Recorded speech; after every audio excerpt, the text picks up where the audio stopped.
recording now, and I apologize for anybody that happened to stop in over the last couple of minutes and wondering why nothing was actually going on besides whatever story that these three were telling in my absence. But I had a family thing pop up that took about 15 seconds to realize I wasn't really needed in the first place. So, I'm back. Let's get going. I'm Omar Krieg. This is the Krieg Dominion. We do things like live roleplay stuff, whatever. And of late, that's about it. But let's talk with my three viewers, or excuse me, my three players. I'm a little flustered. Let's check in with my three players, Rodance, Luke, and Kane, see what's new and exciting for them, and then we'll get into how I threw them into the jungle and threw all kinds of crap at them to see if they can survive. It's a bit of a pressure cooker, if you will.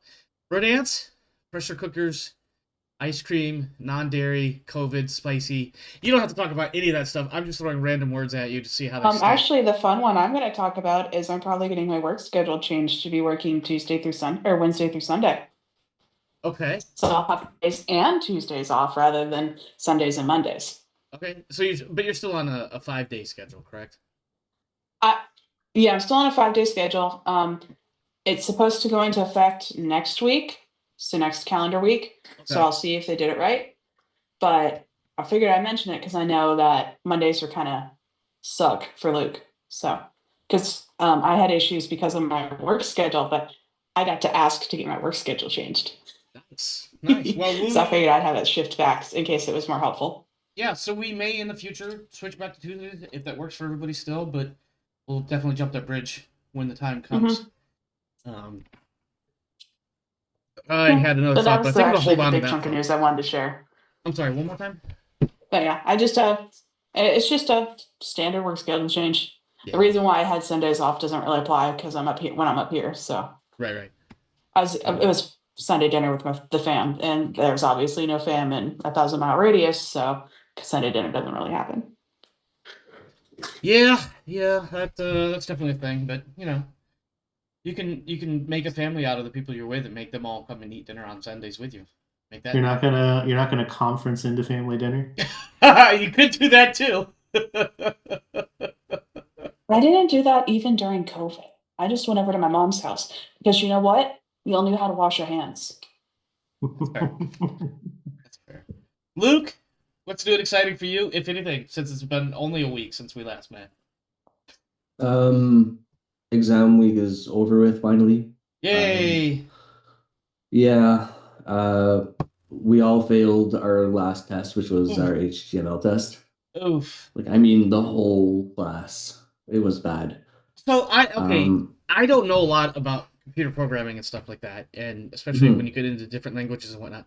Is it I feel like HTML is a bit on the older side at this point, insofar as maybe not is as much use. No, it's still in use, but we've replaced a lot of things with the cascading style language or cascading style sheets, Okay. which is the Yeah, CSS. CSS. And CSS yeah, and JavaScript is way better than using HTML. yeah, so our teacher wants us to learn HTML so that we can learn Makes progressively, sense. right? That makes Yeah, sense. You got to learn Latin before you learn Spanish. You really don't, but I understand the no, progression. yeah. So he was like, okay, well, I'm gonna come up with a website in a fever dream of mine, and I'm sorry. I really love the way you explained that. I'm gonna come up with a website in a fever dream. yeah, and he gave us five sheets front and back. Okay. Uh-huh. I don't know how you say that in English. I guess double-sided Yeah, sheets. double-sided. Okay, where the last one was just kind of like surplus, but like so I guess it was like 9 pages that we needed to worry about. God. That all took like maybe half an hour to like 35 minutes to like read with them. Out of a test that we had from 12:45 till 2:45. Okay. Yep. So that's like already an hour gone after we've like looked at our exercises, which we have like 23 of them. Oh man. Um, and so we have like an hour to build this like dream website that he come up with, a nightmare. Of And he which and took when half your work time away from you to do it. yeah, so at like 2:43, I'm looking at it going, okay, so he told us that if we don't submit it by 2:45, we get a zero. I'm looking at the website that I built. All right, I'll run it again. It's just garbage, hot garbage. Yeah. And I'm like, okay, all right, fine. You want to play that game? So I submit it. I'm looking around the class, and everyone's like, Everybody else has the same facial expression that you can feel on your own face. yeah. So the teacher's there like playing on a cell phone or something, and he's never gonna watch this, so great. But so he's playing on a cell phone, and he doesn't pay attention to time or something. So like I just leave at like probably just under 3 when I noticed that like this is just dumb. Everyone stayed there for like an extra hour to like try to like finish until like until he was like, all right, we're done the test. We're done the test. We're gonna leave now, which was like almost 3:40. And when I got there the next day, everyone had their pretty much the same thing of like, I don't know what I was doing. No one had any idea. We all failed. And I'm like, I showed my website. They're like, yeah, that's pretty much where we were too. And it's like it's just a bunch of chaos. Oh wow. Yeah. So- So I had a. Go ahead. yeah. I was gonna say that reminds me of my humanities test that I had to have for my bachelor's degree. It's We were given a list of 50 terms to memorize, mhm. and then the test was 25 of those 50 terms. And then to take the test, you had to write an 1-page, like a full page essay on 10 terms in a Mm. 4-hour window. I was the only person who typed fast enough to write 10 1-page essays in 4 hours. Everyone else Yeah. wasn't done. That's And it was purely because I typed faster than the rest of the entire class. that's crazy. That's some craziness right there. Yeah, and that's not a quality that you need to test for when it comes to like a test. It's not typing speed. It's like general comprehension and average typing. Yeah. Yeah, you would think the point of it is the subject material, not so much how fast can you input output. I felt bad for the crew who was sitting over on the side taking the test in books rather than typing. Oh man. Kane, what is new and exciting, perhaps even crazy for you?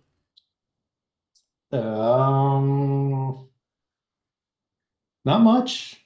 I think things are kind of just trucking along right now. As a, I don't want to say fellow college student because that implies that I am also a college student at this point, which I'm not. But as also a college student, what crazy exam stories do you have to share? Well, the exams that I've taken so far, I guess I'm just really good at taking notes. I mean, There you go. none of the instructors were particularly like weren't trying to do any. They weren't engaging in any general fuckery to try to push people's scores down. It was Well, at least just like, there's well, that. did you? Yeah, it was just like, did you pay attention to anything? No, nobody had any like exam prep outlines or anything, but I don't know. I guess I just got on board with the things that needed notes being taken care of, and then the hour before the exam, show up an hour early and just sit and just read the abridged notes that I went through for exam prep and just cram for an hour, take the test, brain dump afterwards. Yep, that seems like standard test taking practice number It's one. like, oh, I don't know what this question means, but that keyword and that keyword were in the same sentence in my notes. I'll just Yep, pick- exactly. I did a lot of that. In fact, one thing I still remember this to this day was it's like 8th grade. It was like a biology type class or something like that, and the teacher would spend the entire class period just writing ream after ream after ream on the chalkboard. And all of us basically was like, all right, well, I'm just going to write ream after ream after ream in my notebook. I ended up with a full notebook or two out of this guy's class. But the thing was, is like, for me, it worked a lot really well because I'm hearing the information, we're discussing the information when there's questions about what he's writing. He's got interesting anecdotal or just facts that he's putting out about whatever he's writing on the board. I've got my own notes that I'm hearing as he says it that I'm reading, or excuse me, that I'm writing, and I'm reading what I'm writing as I write it to make sure I'm writing it correctly. And so, like, all this reinforcement is being locked into my brain, which for me, it worked. And I'm sure it didn't always work for everybody, but for me, it worked. And so when it came time for the testing, which, if I'm not mistaken, he actually let us use our notes, which was probably the reason why he was writing all the notes on the damn chalkboard all class long, all year long. It just made it easy, like you said. Just match keywords. If you couldn't remember the thing, match the keywords, match the sentences, and then you'll find the answer somewhere nearby. Yeah, I also felt like whether I liked the instructors or not, they knew if they were teaching a class that people cared about or not. Yeah. Like the guy teaching biology for non-biology majors knew that nobody fucking cared. So Yeah. he just keyworded his way through so people could just pass and fuck off. Yep. And you know what? I bet there's a lot of students that when they make that conscious recognition, they're like, yeah, I really appreciated that he knew I didn't give a shit, but didn't fuck us over so we wouldn't be able to pass. Yeah. So it was interesting. I you know I didn't have too much trouble with my exams so far. Well, that's good. That's good. I can't remember any of my exams from my college days, and for me, those college days were starting 9 years ago and finishing 6 years ago, so I don't really remember a whole lot, but I definitely had moments of stress and moments of. I mean, I was in art school, and a lot of my classes were art based, or I was generating something as opposed to just answering questions. So that it's a different mindset when you just need to be creative versus regurgitating information. But anyway, let's play Alien because we've been yakking for about 12 minutes now, and not to mention however long it was I had to run AFK for no reason. Previously on Beyond the Frontier, I don't know why it was so hard for me to say that out loud, but for some reason it got really hard. We have arrived at the Dillon colony, and other than the usual prep up that takes place as we approach the colony, we had something of a medical review board. Nope, that's not the right answer. Medical intake, onboarding, baseline generating, attempting. There was needles involved. None of those needles touched more than one person's hands until the blood was drawn. Which is to say that Octavia did her own blood draw for the supplement. I really cannot speak. She drew her own blood to provide a sample in order for a test to be done, in order to generate baselines, and did absolutely fuck all, nothing, in order to help Lakota Monroe generate a psychological profile, which has not gone very well for her. There is a note, by the way, in the captain's email that Lakota Monroe is requesting a meeting with you after the completion of this particular mission. She recognizes, and this part is in the email as well, she recognizes that currently the operation at hand is probably more priority than making sure we get these baselines established for one of our crew members, being that we're already here and, as she put in quotes, in it. That said, we have decided that a few people are going to go to the ground first. The ship with the rest of the crew is going to then return to orbit and remain in orbit until we get the all clear from the atmosphere processing center, or atmosphere processing station, because as noted on our approach, it appears to be weird. There was some electrical lightning flashing type stuff going on, some weird smoke generation that didn't seem to make sense, and just a general vibe of something is not right there, TM. I'm paraphrasing slightly and embellishing a tiny bit. That never happens. No creator ever embellished anything, ever. That said, my understanding, and I've checked with the players before we got started, and I'm probably still going to screw this up, but that said, that away team, as it were, will consist of Octavia and her sister Nina, along with Alita, going to the atmosphere processing station to check things out and render repairs as needed and as capable. And about the same time, Pike and Hamida Amir are going to drop near the camps that they found on the plateaus in the jungle. They're going to trek through the jungle to get to the base of those plateaus and basically loudspeaker their way up to them and say, hey, we're here for friendly stuff. Are you guys friendly? And if they get shot at, then they're going to run away. I think that's basically the plan. So let's take it away from there. Is there anything that we need to do before we get going with this particular operation? I want to make sure we're all set. I think as we left last session, we were like, ready to hit the execute button on this plan. But I want to make sure I'm not going too fast for the players here. Are all the characters in place where they want them? Where you guys want them, rather? I mean, Is there a You cat running mean? around? I think so. Yeah, I think so. And yes, I think my character is where she is supposed to be. Okay. Okay. So, with that said, you are dropping down in the island. You have Alita, you have Nina, you have Octavia. It's a girls' trip. They're all hanging out in the science boat, waiting for the science boat to be dropped at the base of the atmosphere processing station. There is no particular indicators or anything crazy going on. The ship comes down, science boat separates, continues the rest of the descent, and the island does a hard bank to head off towards the southwest. I had to do a quick mental compass. But banks hard off to the southwest to go and drop Pike and Amir at the second landing site, just outside the jungle wall. So, real quick, what we see is, of course, the ship coming down and doing all this. We see the big conical concrete tower that is, probably like a kilometer and a half across, spewing smoke into the sky. There's electrical flashes up near the top of the tower and everything. Ship comes in, the science boat separates, descends, touches down, and as it does all of that, the Solovetsky Island breaks off and heads down. It comes down, touches down a few feet off the ground, kind of hovers for a moment, and we see Pike barrel rolling out the back. We see Amita.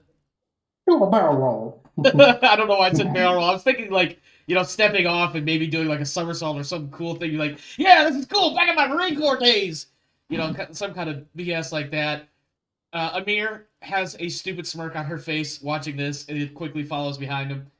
You guys are bringing whatever equipment you have established. I believe for Pike and Amir, what are you guys bringing? Just real quick. But I did want to add for the processor team, we were dropping off a 6x. That's right. I remember you guys talking about that. We happen to know from a particular movie that vehicles of that size can fit inside an atmospheric processor. I don't know what movie you might possibly be talking about. But I think for Pike, at least for jungle time, we're bringing the PDAT, Mm-hmm. the remote video audio capable PDAT. Yep. Not bringing the armor, not bringing the smart gun, just the DMR. And a pack full of, with some food and water and some survival stuff. Basic supplies, first aid kit, probably, things of that nature. Okay. Yeah, just basic survival supplies for us in case something goes horribly wrong. I think let me take a look at Hamida, because I think she's gonna come down with, let's see, what do we got in here? Why does she have a panic condition inventory item? Because you gave her a panic condition at some point. Does it generate an item though? It's like the one tremors that gives you the -2 to your agility rolls. Yeah. It'll make an item so that it can provide that debuff. Okay. So I can just You unequip can it, just get though, rid of right? it. Or Or delete you it. could just delete it if she doesn't actually have a panic condition. Okay. That was weird. I was not expecting to see that there. Okay, yeah, she's gonna come down. She's gonna have her she's got a M41.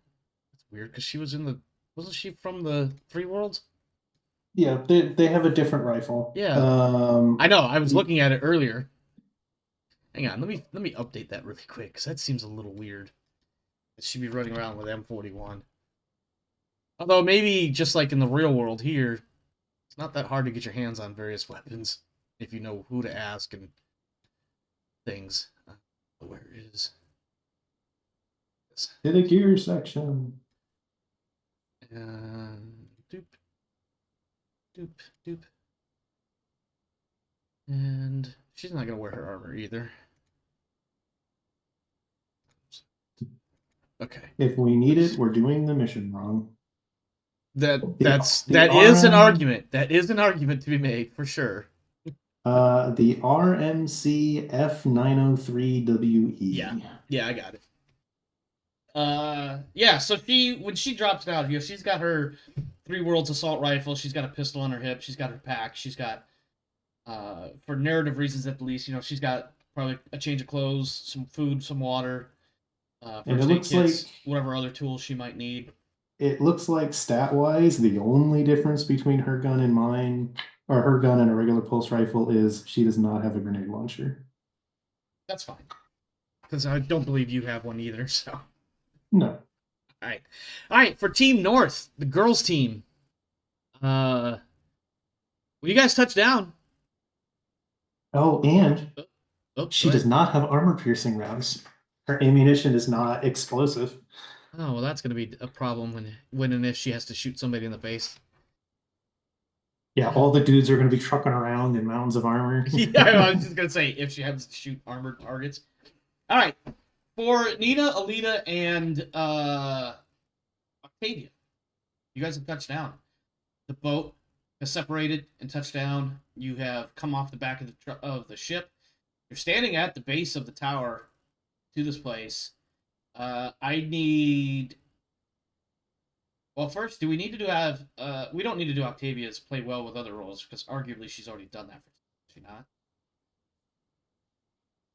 I don't remember how long I ago hope it was. I mean, I argued it was basically a day, but for this one we'll skip it.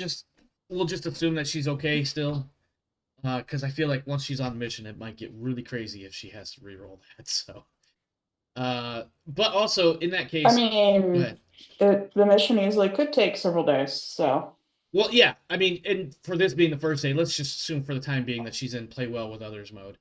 I do need observation rolls from the 3 of you, though, please. The 3 of you being Alita, Nina, and Westcott. Not West, Octavia. in what context is this observation roll? Generic. Cool. Then let me just push that. Oh, also, I need a intense focus talent added to my sheet. Ah, yes. Let's see. It's gonna be arms.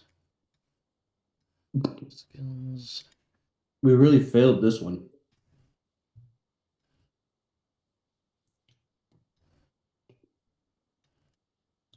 And what does intense focus do again? I know you've said it a few hundred times because you were angry about not getting it for several attempts. It gives me a flat +2 if I get to take an entire shift or turn to make the check. Ah, gotcha. Okay. So Octavia and Alita don't notice this.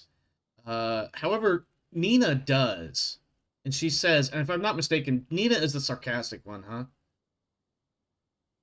Yeah. She points at the ground.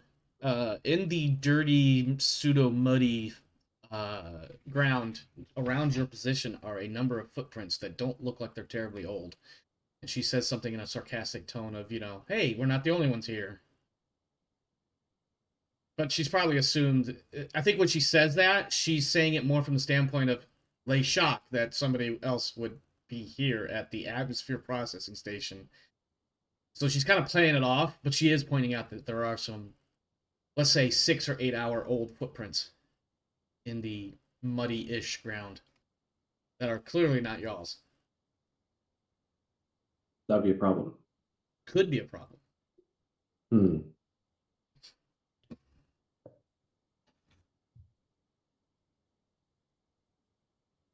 I leave up to I you still guys. have my What do you riot want to do vest. from here? I'm sorry. I still have my riot vest, so sweet. Yeah, I don't know, whatever gear you guys have, you might want to hash that out. I'm not saying you're going to end up in combat anytime soon, but, for tools' sake and whatnot.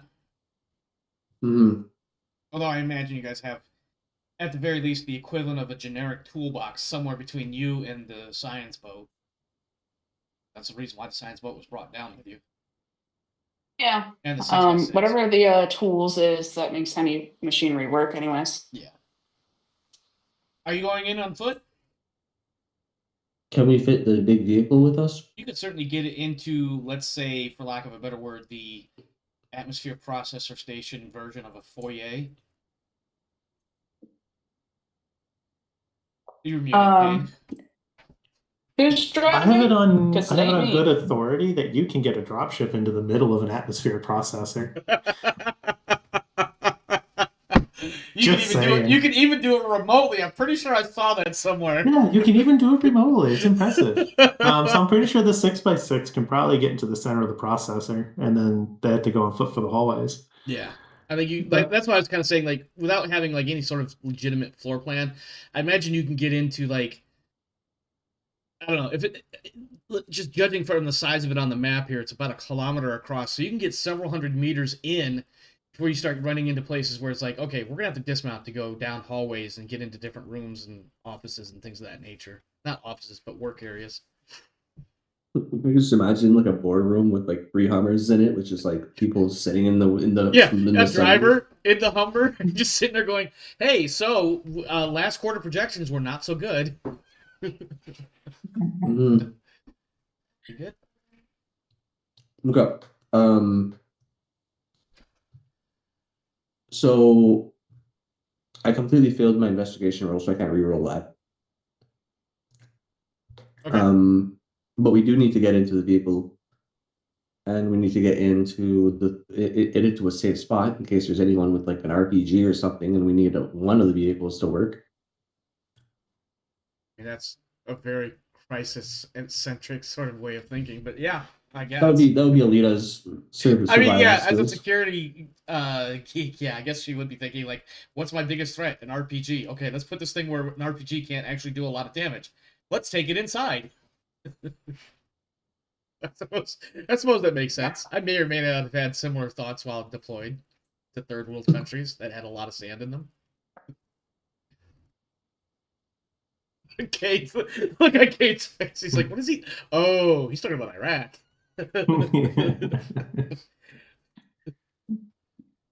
Hmm.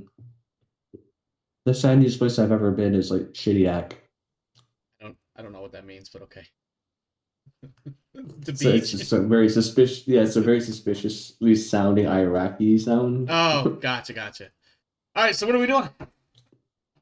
We're taking the vehicle Um. inside. Oh, we're taking this vehicle inside. Is there any paintings that we can steal? Okay. First off, the British Museum of Natural History would like to know your location. Huh? I suppose in this case it would be the Three Worlds Empire's National History Museum, but I digress.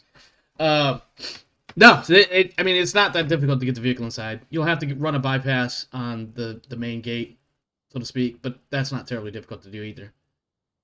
Okay. I'm not even gonna make you roll for it because you're not even really specifically running a bypass. It's more of like it's not recognizing us. Smack. Oh, it's recognizing us now. Mm-hmm. So yeah, you pull it in and give me another. No, one thing you'll notice. I'm not gonna make you roll observation for this. One thing you'll notice that as you enter, and you probably would have noticed had you been paying more attention, or if Nina wasn't the only one making successes outside, is that there seems to be. The only way to describe it is to call it fog, but it's only about a meter high. So you know how like in fog is really just a cloud that comes down super low and blankets the ground for like a few feet above the surface or whatever, right? Or several feet above the Yeah. surface. In this case, this fog is like sitting really low to the ground, only about a foot or two. Yeah, well, I said a meter, so like 2 or 3 feet high. So basically waist height, unless you're Octavia. In this case, it's probably torso height, but I won't get into that. But it's really obvious in here. So maybe like out in the jungle, outside the atmosphere center, it's a bit Okay. more dissipated or a bit less dense. But as soon as you go inside, it's thick and noticeable. And are you staying in the vehicle or are you hopping out at any point? I somehow have a Seaburn detection kit on me. Okay. This wasn't Alita Seaburn? Or did you No. purchase one? No. No, she was Yeah, just I a think I highwayman or was. something, wasn't she? Yeah, Yeah. she was a breacher. That's what it was. All right, you do Mhm. have a Seaburn kit, and let's just say the 6x6 has been augmented for these sorts of survey type stuff. So please make your Seaburn roll, whatever. I think it's just It's probably just observation. using this kit automatically detects the current radiation levels and any chemical or biological pathogens the user's location. Okay. Yeah, so give me an observation, but that toolkit probably gives you like a +1 or 2. Plus Or- 2 modification to any sickness rolls. I'll go ahead and say you can apply that to your observation roll. Okay. Because it's going to basically, you've got these pieces of equipment tied together, giving you results. And the question now is not so much that it's giving you results, it's how well you interpret it. That is not my MOS. Right. So you can push that if you like. Obviously, that will give you a point of stress if you do. Ooh, but you keep your shit together, so you're now at 2 stress. Okay. With a total of 1 success. So what you do notice is that you are getting a warning message of some sort. That fog appears to be... It's using the word danger.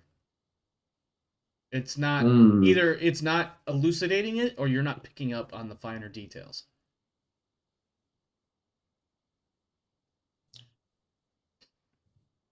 In fact, if it's Alita doing this, we could simply be like, she's not a chemist. She wouldn't know what that means, except she knows what danger means.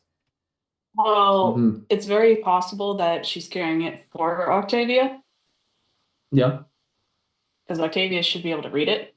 Sure. Yeah, Oh, wait, Octavia. never mind. Octavia quite literally has her own Seaburn detection kit. Go ahead and make your observation with your +2 from your Seaburn kit.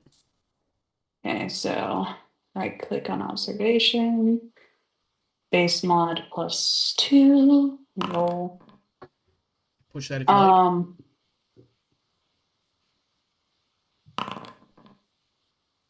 I get 3 successes. Give me a second. I need to look something up really quick.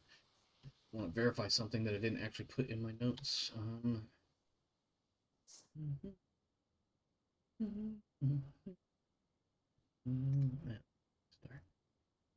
Let's see.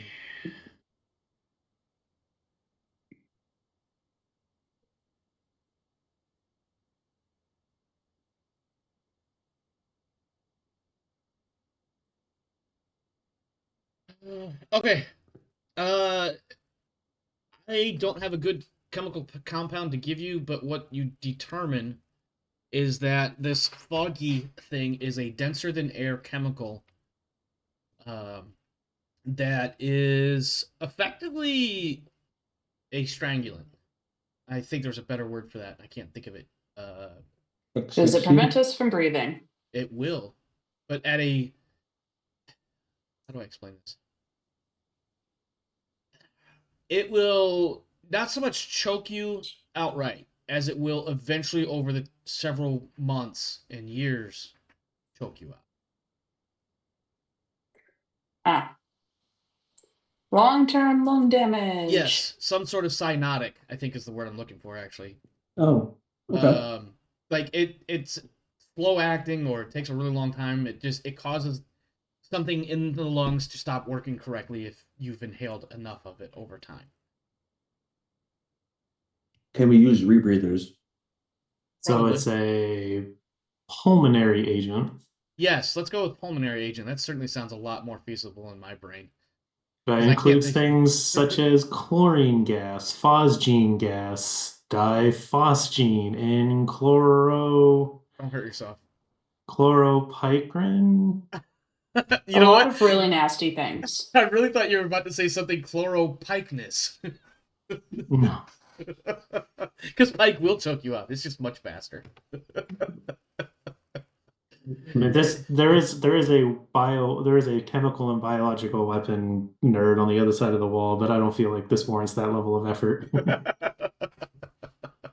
But yeah, no, there is. So basically, what it is, it's a pulmonary deterrent inhibitor sort of thing, where eventually over time it builds up in the human body. The human body can't break it down, so it just kind of stays there.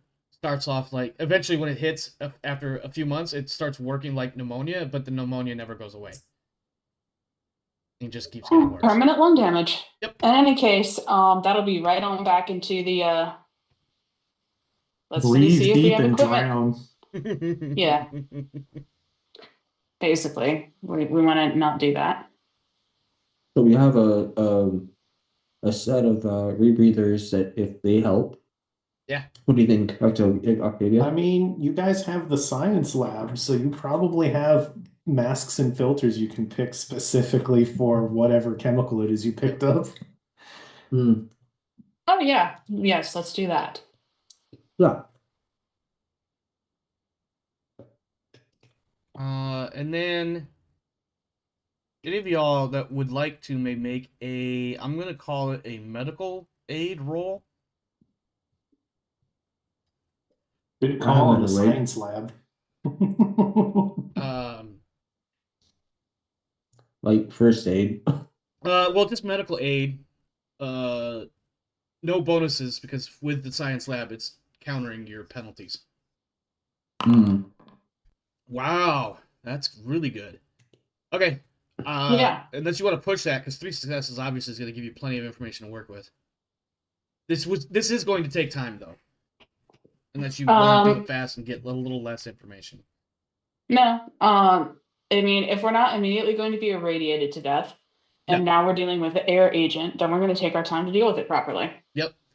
So I will argue that this takes probably about an hour or so to gather and interpret and dissect and disseminate all this information. But basically, what you end up determining is, A, this gas is being released by the atmospheric processing station. It can be stopped here. It's been based on particulate counts, both inside and what you deduce from the outside with a little bit of math and air pressure and all that stuff. This has been going on for several years. Wait, let me double check that. That doesn't sound right. It may not have been several years. It might have been... Nope, several years. It's been going on for several years. So a lot of this gas has been released over the course of several years. What you are realizing as you do a little bit of research into the full effects on the human body is it's not so much that it's a pneumonia type instance or how it presents as pneumonia. It does affect the level of oxygen in the human body. What it also does is long-term generational effects can include reduced intellect capacity, as well as there's a note somewhere in all of your research that in addition to reduced intellect capacity, in certain social situations can actually produce what do I want to use? Barbarianism. So in other words, there's an article that you find, right? We'll just say it's on not quite the internet, but there's an instance or a reference to a situation that happened, let's say 50 years ago, somewhere in the middle heavens, where a similar outbreak of a gas of this effect, when coupled with low, like a really bad poverty, low survival, high stress situation, between the low intellect and that social system in place, the results were a bunch of humans that were basically not much better than Neanderthals because they just were not able to adapt out of it. So a gas that makes people brain dumb. dead and feral. To be clear, it's not the gas necessarily making them feral, it's a combination of social factors.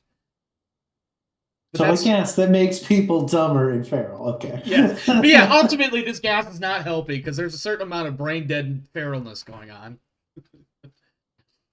I'm less and less excited about this jungle trek. About to go fight. I'm having flashbacks to Bone Tomahawk. I don't know that one, but okay. It's a Western movie. I recommend it, but be prepared to be shocked. Like shocked, like my level of disconnect from humanity shocked, or shocked like Nope, shocked in the I think I understand the tropes in this movie, and then oh my god, this escalated. okay, all right, Bone Tomahawk. Let me write that down. I'm actually curious now. You're muted. So maybe we should contact Pike and Amita and tell them that the gas on this planet is maybe not healthy to breathe in. Okay, give me a comms. Is it a problem outside of the no, is it a problem outside of the thing, Yes. or is it a problem? It's everywhere? It's a persistent, pervasive sort of thing because it's been going on for a while, and this station has been releasing that gas. It's heavier than air, so it sits lower. And obviously, once it gets outside of the station, there's a lot. If you think of, I can't think of the right word, but like it's the difference between being inside a car versus being outside a car rolling down the highway. So everything outside disperses more, but once it stays inside, we've all hotboxed in a car for fuck's sake. I can't believe that none of us have, that one of us hasn't. So you pop the window and all the smoke goes out.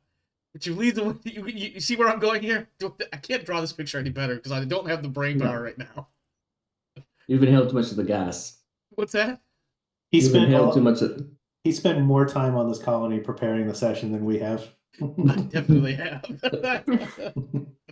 So the end state is that this gas has persisted, and the gas has spread out across the surface of the planet. Not so much the entire planet, but certainly this region, because that's part of what the atmosphere processor does. It pumps shit into the air, and this is a lower than or heavier than oxygen sort of thing, similar to Freon. So obviously it's going to drop. Okay. The difference, of course, is inside the station, it's denser than it is outside. So Pike is tall, but Hamida is less tall. I mean, everybody's less heavier tall than Pike. I mean, if it's heavier than air clouds, then we should be able to walk around fine in the jungle as long as we don't crouch down. As long as we don't lay down or go into depressions that are too deep where it's collecting. And you can see the fog outside. It's not a very thick fog, like you can see your boots, but you can see the mist. And I think both of us, Pike and Hamida, would see like low gathered clouds, and we'd know like, I don't know what that is, but that's a gas. For you two specifically, because we're both special forces. We know what chemical weapons look like. I call them and tell them to avoid low-lying areas because long-term health-destroying poison clouds. Yeah, it'll make you more dumb. So yeah, for Pike and it makes I literally make the roll to go call them up. Yeah, I saw that. For Pike and Hamida, you guys have the other thing of this. Hold on, I'm going faster than my mouth is. So you guys can detect a distinct odor that is unique in your experiences to jungles. I won't say we all know, but let's just assume that a jungle environment is going to be rich in smells of floral, and to some point, fauna. Mike has pretty recently gotten very acquainted with the sights, sounds, and smells of a jungle. So yeah, this has a distinct smell that is quite unique and distinctly different than something you might encounter in a jungle. In fact, it's almost got like an underlying hint of dieseline, gasoline, benzene sort of chemical smell to it. But then you do get a call from Octavia, and I will let you guys yammer at each other because apparently I can't speak in complete sentences to save my life right now. Don't look at me like that, Rodance. I saw that. Yeah. So, Keith, Anita, the plant over here is generating a poisonous fog. Long-term health effects basically strangle you from the inside. Also can make you extra stupid or aggressive. You want to avoid low-lying areas and the like. Definitely don't go into any caves or tunnels. How heavy is it? If we walk near it, is it just as bad as walking in it? It's heavier than air, so it'll settle. And other than that, we don't have an awful lot of information. Yeah, are we going into the jungle and just not taking a knee, or is this bad enough that we should go sit on a high ground and wait for gear? Honestly, I think getting us shit turned off before we send people out and about into low-lying areas would probably be safer. I mean, if you turn it off, the gas is still going to be here. Yeah, but we also didn't send you down with breathing protective gear either. Hamida, I called Captain because this is a him problem, not a me problem. Go ahead. Look at Captain, we have a problem. Yes, I read. What's up? Poisonous gas problems that have been pervading the area for a significant portion of time. Hmm. It And doesn't it's bad. smell. I mean, it doesn't smell natural. Doesn't smell natural. So it's coming from the atmospheric processor, is what you're saying.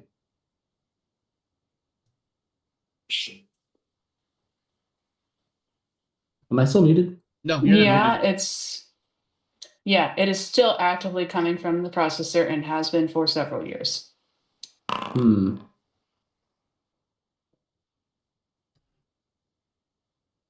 Oh, that's bad. I don't know why that Um. extra bullshit pop. Oh, did I roll? Okay. Yeah, you rolled a 1. Okay. And then we just I ended take up it. dropping. I take it she's looking for something tall to stand on. We're not gonna pay attention to that panic roll. I don't know why that No, okay. showed up, but she did make an observation roll, and there will be something that she's gonna point out to Pike here shortly. Okay. Wait, Yeah. do you I have? frankly don't think we should have anybody walking around down here without breathing gear. Okay. Can we airdrop breathing gear for Yeah. Pike and Hamida? I'll say this, yes, but it's gonna require a heavy machinery roll from somebody in your ship's crew that would have access capability to like one of the mechanics probably of Yeah, I putting was together thinking. some sort of a literal box to kick out the back of the ship. Yeah, I was thinking Dobek or whatever his name was. Doblins, yeah. Doblins. Yeah. I mean, have you guys gone into the jungle much? We haven't gotten into the tree line yet. No, I don't think it would have been the thing yet. Yeah. Okay. Okay. So Doblins. I mean, we can see some of it in some of the low spots here. That's a bad sign. Okay. We'll airdrop some things for you. Given Octavia's recommendation on trying to protect you guys from any of the fog. If this fog makes you as aggressive as or unintelligent as she explains, then maybe the people living on the mesas are also affected by this. I mean, if they're on top of the mesas, they're going to be above the gas. Yeah, but they have to come down sometime, right? I don't know. I mean, that's what we're banking on. Either that or we're I going to guess. find a camp full of people who tried to hide from the gas and starved to death. I mean, there's a lot of options here. Yeah, for a year. That's While he's talking on the radio, he's put like his pack down and taken some of his gear off so he can take his shirt off. Of course he does. And he's gonna take his knife out and he's gonna cut off the sleeves and then do a little work on the sleeves to make 2 like handkerchiefs. Pour a little water from the canteen on one and hand it to Hamida and make another one for himself. So they've got something to use for now. And then he'll put the what's left of his shirt back on and put his pack on. And Okay, that's right. one. You owe me another one from last week still. Oh, don't worry, I plan on it. I'll pay that debt. Okay. Goblins needs to make a heavy machinery roll. Let's see, where is he? This is not my character. No, I know. It's Koblins, sorry. Koblins. Whatever. Goblin. Okay, he's good. And then we need, I'm going to have Dudge currently be the guy on the stick. He's going to make a piloting roll. He's good. So yeah, sometime over the next like 45 minutes before Pike and Hamida get too far into the jungle, the Solovetsky Island does a drop. It comes real low, screaming in pretty fast, and then out the back comes a small crate. A moment later, there's a little drogue parachute pops on it and brings it down and lands about 100 yards away from you guys. Inside that is... Hey, look, roadside service. I gotta copy or drag it over. But you get a Seaburn detection kit and a full face mask for the two of the two jungleers. Okay. Good. You get an extra Courtesy couple bottles of of water and some snacks too. yeah. Koblenz writes something Um, in the Cyrillic language, and then he crosses it out with a single stroke through it. And in English, it says, "I sent a little snack for you." I don't know why I drew an accent on written words, but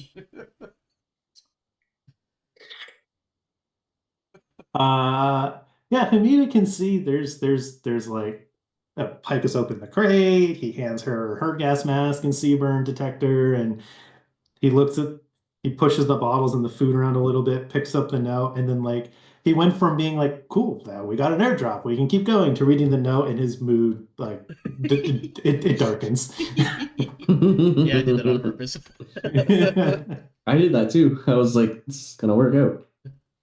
Hamida made an observation roll earlier, and she points out a couple things. One, one of those is just her pointing out some of the low-lying areas, and that based on what she can make of the satellite imagery and whatnot, and because you had some height map data thrown in over your mapping imagery, for lack of a better word, it looks like you guys will probably be okay overall along your route to go from where you are to the plateaus. The other thing she points out is, did you hear that chittering, screechy sound out in the jungle?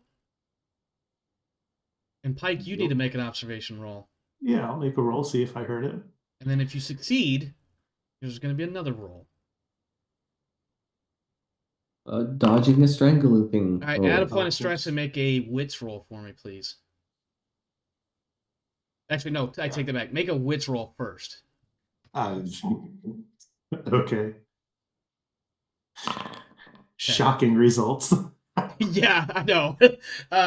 Take a point of stress, though, because this is a sound that is familiar, but you can't quite place it. I mean, is it familiar in the I've heard it in the last 2 years? It's familiar. You have heard it in the past. You can't place it. And it's kind of bothering you. Thus, the point of stress. Was it at Okay. Picking on the was that the dummy. furniture store, or was that at the sushi bar? It's a certain high-powered drill. No, it was definitely a chittering shriek. I don't know how else to explain what I am trying to describe here, but I want to go back to the atmosphere processing team now. Okay. You guys, you determined that there's this toxic gas being spewed out from this place. You have the option of turning it off. The short-term effects, of course, are negligible, but eventually, over a few years or longer, the air problem will clear itself out. Yeah. Yes, we go and turn it off Okay. after we gear I'll do up that. so we don't die. Okay. Yes. Give me. Ooh, let me see. I need a mobility. Yeah, mobility roll from somebody. I don't care who.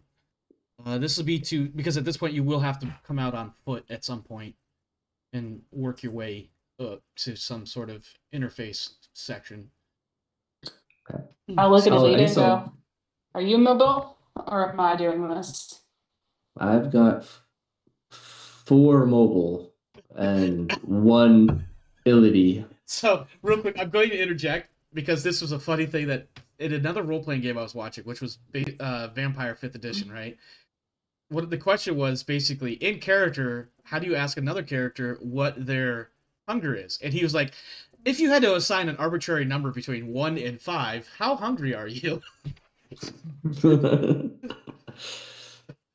Anyway. Yeah, I've seen a similar one about like health and stuff like that. It's like you can't tell him how much health you have, and he's like, if If I had between 1 and 10 health, I currently have about 4. I'm at about a 4, decreasing in what's the word for in decreasing, decrescendo, something? I don't know. That's Italian at this Diminishing, point. perhaps. Diminishing values. There you go. All right, Yeah. so All right. somebody give me mobility. This is going to represent about an hour's worth of maneuvering around on foot trying to find the correct interface station, as loose generic terms go. I will mobile and ability.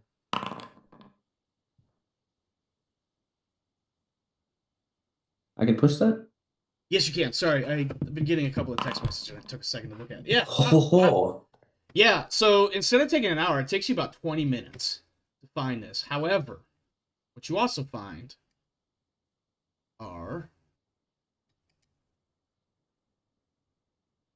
5 individuals that look very much out of place. They're wearing drab-ish overalls with suspenders and gear strapped to them, tools mostly, but you do notice that every one of them has at least a sidearm. You currently have something of a drop on them. They have not noticed you. They are heavily engaged, doing some sort of heavy machinery work at... Out of curiosity, are they wearing gas masks of any kind? No, they're Or are not. they just huffing fumes? Nope, they're straight huffing whatever's in here. So That's not great. We know that gas makes people stupid and feral. So basically you got one that looks like he might be somewhat alert. So I'm gonna roll a 6-sided die, you're gonna roll a 6-sided die, and whoever has the higher number spots the other ones before the one can do anything. If that makes any sense to you. Yeah. Because we're just gonna kind of free ball. No, not free ball. We're gonna freeform it. That's the one. Free basing is drugs, isn't it? Yes. Oh, I got a 1. Good luck. You've also got a 1. Amazing. I got a 2. Okay. All right, there you go. So you have... We just did the Fibonacci sequence. I know, right? Alita, you notice these guys before anybody else does, including the one that looks like he's on guard, while the other 4 are heavily engaged in turning wrenches and checking dials and things of that nature. So you have a brief moment to warn the others and maybe get everybody into a hiding position to figure out what you want to do. Because they are armed, and the one in particular has some sort of rifle-y thing, and he has it ready. Okay. Military signals. I love how you did that. That was perfect. Marine gang signs. Yeah, that's one way of looking at it. Yeah, and Nina, meanwhile, was like, what? I hope that Octavia can probably hold Nina and go like, nope, this is quiet time. If Octavia notices my gang signals. Yeah, it's gonna look like this. What does that mean? What do you mean? Use your words. I shove a hand on her face as she shuts up. I'm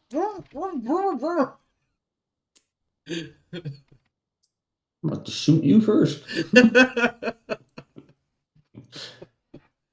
Alright, what would you guys like to do before something begins? Is there like an antechamber or something that we can kind of slink You can into? absolutely pop off to like a side hallway or something and try to come up with a plan. Yeah, that sounds like a better idea. Because it does appear that even with Nina's outburst, that it does not appear you have been yet discovered. And I want to be clear, like we all know, like inside this atmosphere processing center, there's like machinery sounds ongoing constantly. So stealth, it might be easier to stealth in and out just based on background sounds. Yeah. Okay. Let's see here. Octavia, do you have a firearm? You took it away. Mita did. I'm sorry. I was laughing. Were you asking Nina if she did? No, she's asking me. Yeah. Nina doesn't have a firearm. No. Okay. She has a big wrench on the side of her belt, but that's about it. Okay. You know how to fire one? Still? Wrench? I can fire a wrench all day. I hate you so much. Yeah, if you put a gun in my hand, yeah, you stab him with the pointy end. I know how that works. Okay. What about Octavia? You remember? Rather not. She is going to continue talking quietly, but it just doesn't stop because. Hey, I put my hand over her mouth so she shuts up. Yeah, that's. And then I just give you a nod. Okay. Do we do a rope-a-dope where we get them to follow us into an antechamber, ambush one, and then grab a firearm? Or is That that too is an risky? option. Are we not asking me?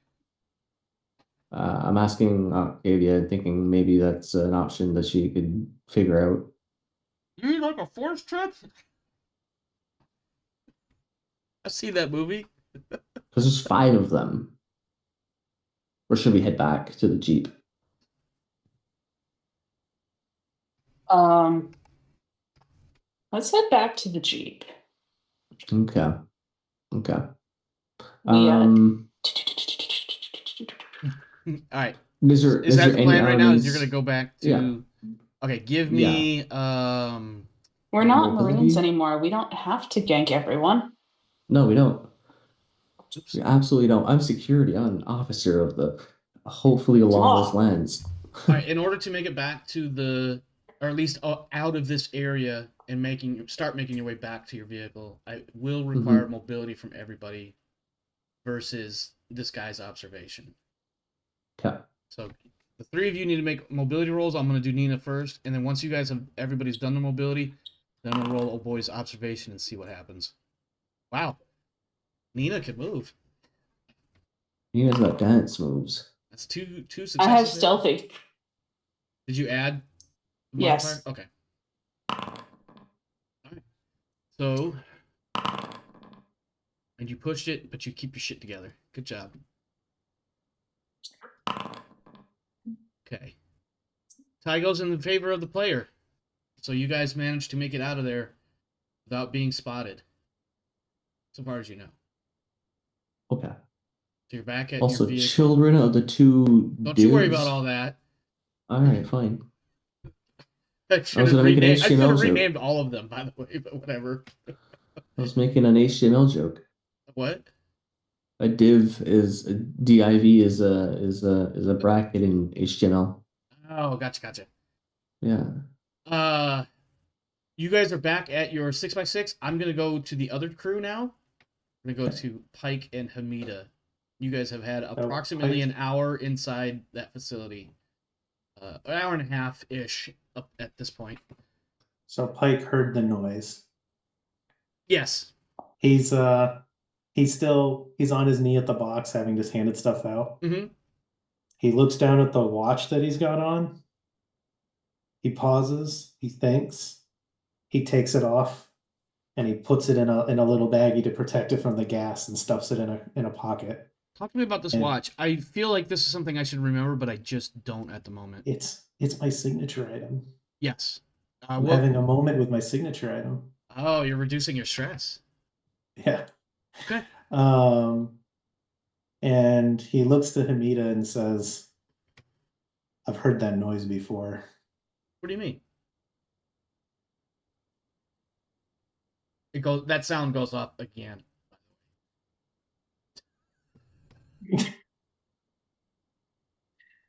Clever And he just girl.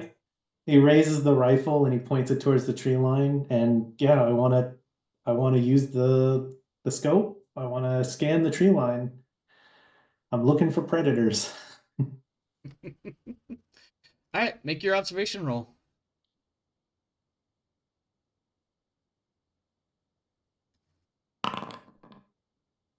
Well, we cannot observe to save our lives today. I got a success. Okay. Would you like to push that?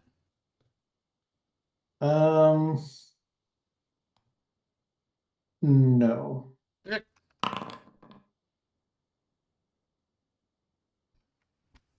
I needed to delete that really quick. Should have made that a private roll. Hopefully you guys didn't see that. So yeah, he scans the tree line. Does he see anything in the jungle? Let me re-roll that as game master, not as the thing. Oh, I can still see it though. Well, you see game master. Yeah, we don't see the name of the token that he was rolling this time. Yeah, because Oh, okay, I yeah. had a token selected that I shouldn't have had selected. You do not see anything. In fact, what you see is just tree line all around you. In fact, It's at one just point lack you of spot something. some sort of little miniature monkey lemur thing.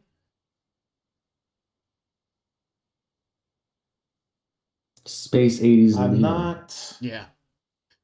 I'm not trying to sound like I'm crazy. Oh, but we know you're But- crazy. I mean, I am, but I think we're being hunted. She just kind of does one of those like where she unslings her rifle and puts it at a low ready. She's like, bet. Yeah. I'm sure you read with the same level of belief as everybody else about my clerk duties. Yeah, I don't believe that shit for a minute. Yeah. Like she's laughing exactly the way I am right now when she says that. She's like, "Yeah, what the hell is bullshit." Yeah. You couldn't come up with. In Given- fact, I don't know. Better yet, yeah, I didn't believe that for a second. You couldn't come up with a better line of bullshit than that, clerk? Really? Supply clerk? Really? Look, point is, part of that whole bullshit is to deal with the fact that I'm pretty sure something related to that might be hunting us. A big enough deal that none of it happened. I swear to God, I see a logistician out here. I'm going to scream and probably shoot you in the face, just so you know. Let's go. We got like an hour humping to do here. Just keep that extra eye out. I'm not fucking with you. I think we're being hunted. Okay, I will remember that.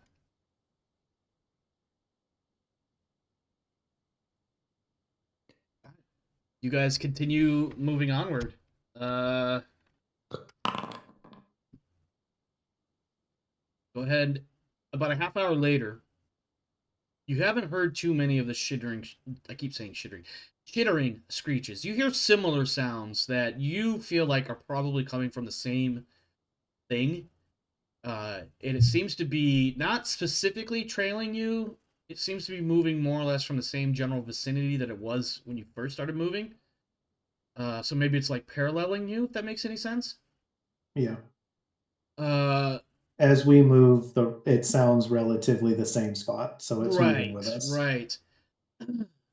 I do need you guys to make another observation roll.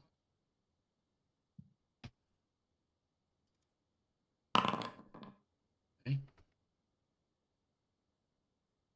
Oh, I don't know why I was waiting for somebody else. This is actually nope, that's you. All right, I'm at 3 successes on this observation. Yeah, I think at one point she sees you checking the woods around you, and then she just locks eyes with you and she's like, "Yeah, we're being followed, aren't we?" Yeah. Yeah, and I don't mean the shrieking thing. You saw the other thing, right?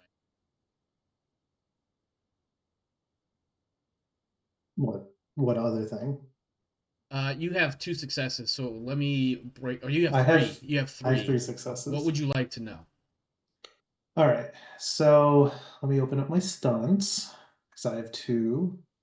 I would like to know, are there more of them close by, or is More it of- just one? More of what? I don't know. Whatever it is I detected with my observation, the one chittering noise that's following us. There is only the one chittering noise, but that's not what she's referring to. I'd also She like points to behind know... you, and for a moment, you swear to God, you saw 2 sets of shoulders dipping under.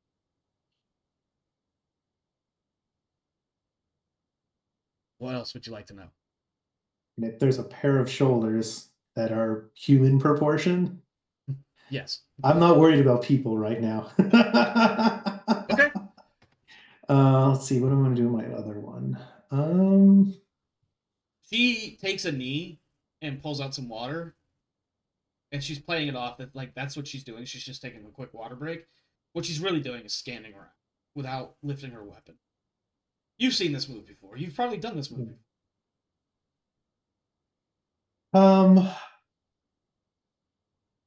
Okay, so is it coming for me is a question, but I would like to phrase it as like, is this a passive stalk or an active hunt? Is it coming for me? Do I think that this thing is actively searching for prey and is positioning to kill us? Or do I think it's just curious and following us? Combination of the two is the impression you're getting. They are following you.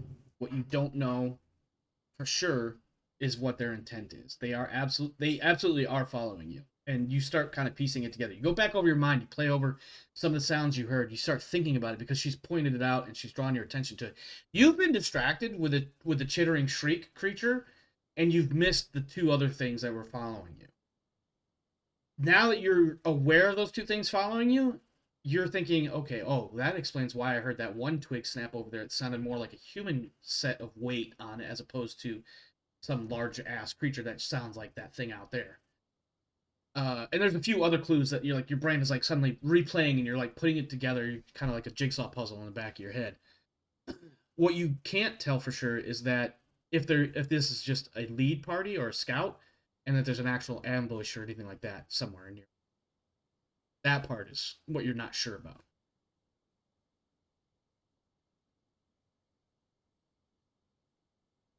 Okay. Here's my thought. What's up? She says that quietly. Okay? The sounds of the jungle closing all around you, the smell of diesel permeating the air.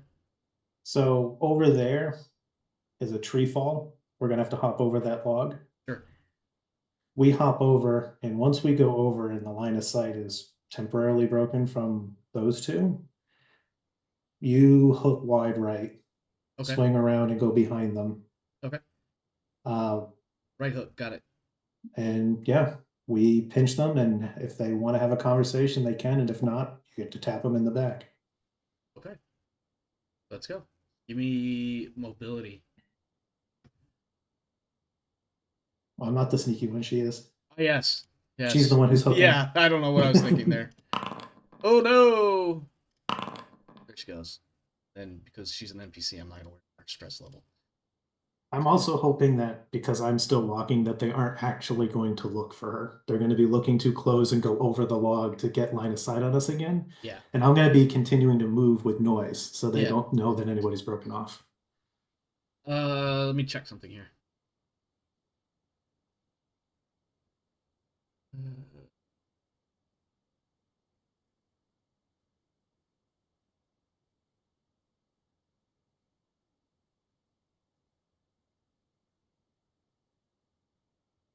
You hop over the log and you hang out for a second.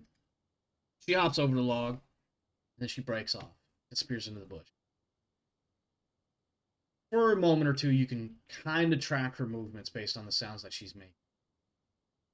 And when you lose sight of her, so to speak, is that when you decide to go ahead and start moving forward again? I mean, so we both hopped over and her job is to hook. So Right. I don't want to make it sound like we've stopped. I Okay, want them to think that nothing has changed so they don't think I to see what even you're saying. try Okay. to look for her. Got it. Okay. Yeah, so she breaks off and you continue onward. Mm-hmm. You hear faintly, it's actually pretty hard for you to pick up, but you do catch the sound of the two of them hopping the log. What you hear is not so much the distance, but them attempting to be as quiet as humanly possible, but some sound is unavoidable. And then at some point you're going to spring this trap on them. Sure. Yeah, so it's time for her to hook. Once they're over the log, they can't really retreat anywhere but get vulnerable to her. Mm-hmm.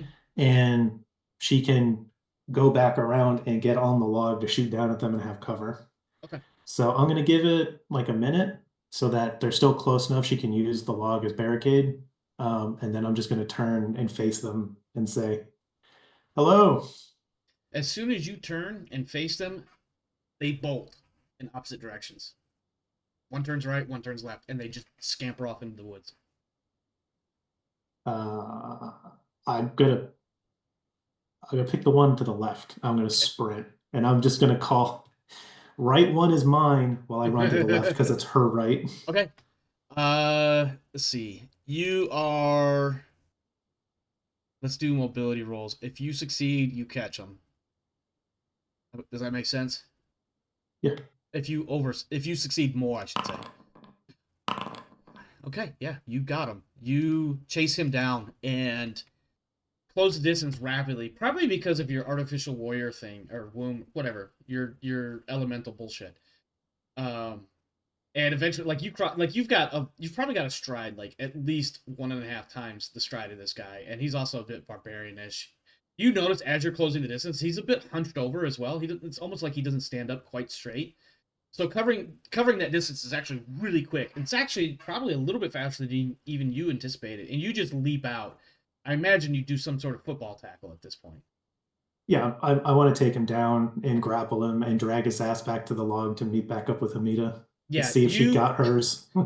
you've got a significant size advantage, so we're not even going to roll that part. You grab him, bring him down. Does he even have any weapons? He has a spear that he drops as soon as you hit him. Okay. He also has a knife, because I imagine you do some sort of quick search on him. He has a knife strapped to his belt, which the belt is basically leather strappy bits made into a belt to hold tools. In this case, it's his knife, which is, one part wood with leathery bits wrapped around the wooden handle with a stone blade. I'll tuck his knife into the back of my belt. Okay. And I'm going to take the spear with us because, I don't know, if this guy proves friendly. I don't want to have him disarmed in the woods with some chittery thing that's giving me flashbacks. Yeah, it doesn't take long.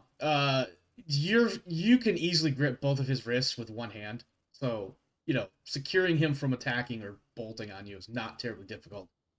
Unless you feel the need to zip tie him, and I don't know if you even have zip ties or anything that could otherwise suffice as cuffs.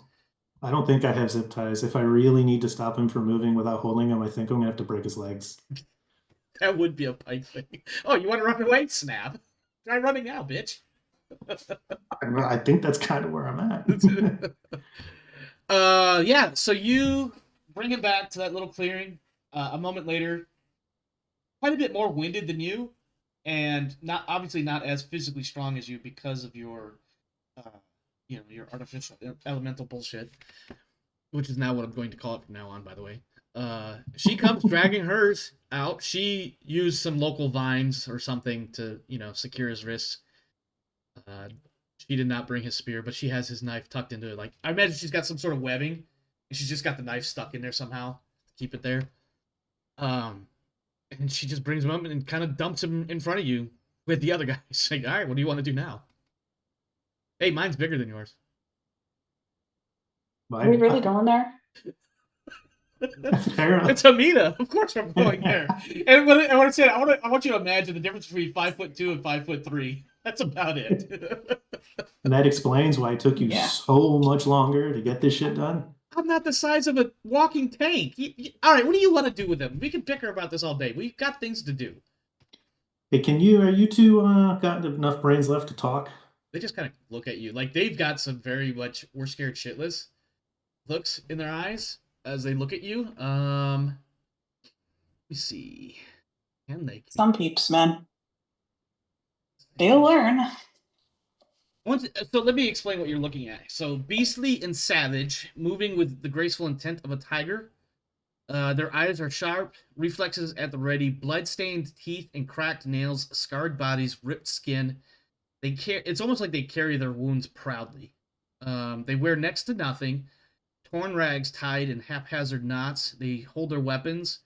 You've disarmed them, so it's not that big of a deal right now. But once things have kind of calmed down, you do see the flicker of recognition and humanity in their eyes. But it doesn't seem like you're going to be able to really communicate very well with these two in particular right now.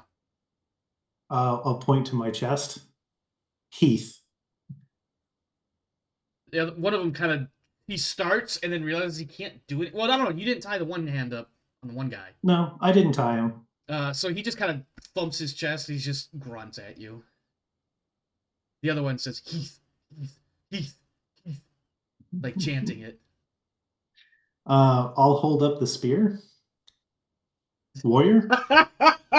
I'm sorry, I'm laughing at Luke. What'd you say, warrior? Warrior? Hunt? Just more grunting. Fight? More grunting. In fact, one of them starts to look a little bit agitated because you picked up the spear. And I imagine did you hold it up like over your head or? No, I'm holding it up with one hand at like chest levels to be like, I'm trying to see if I can get them to, even if non-verbally, communicate that he's trying to communicate that we are both hunters. He's trying to establish Yeah. a commonality so they're like, okay, we're the same.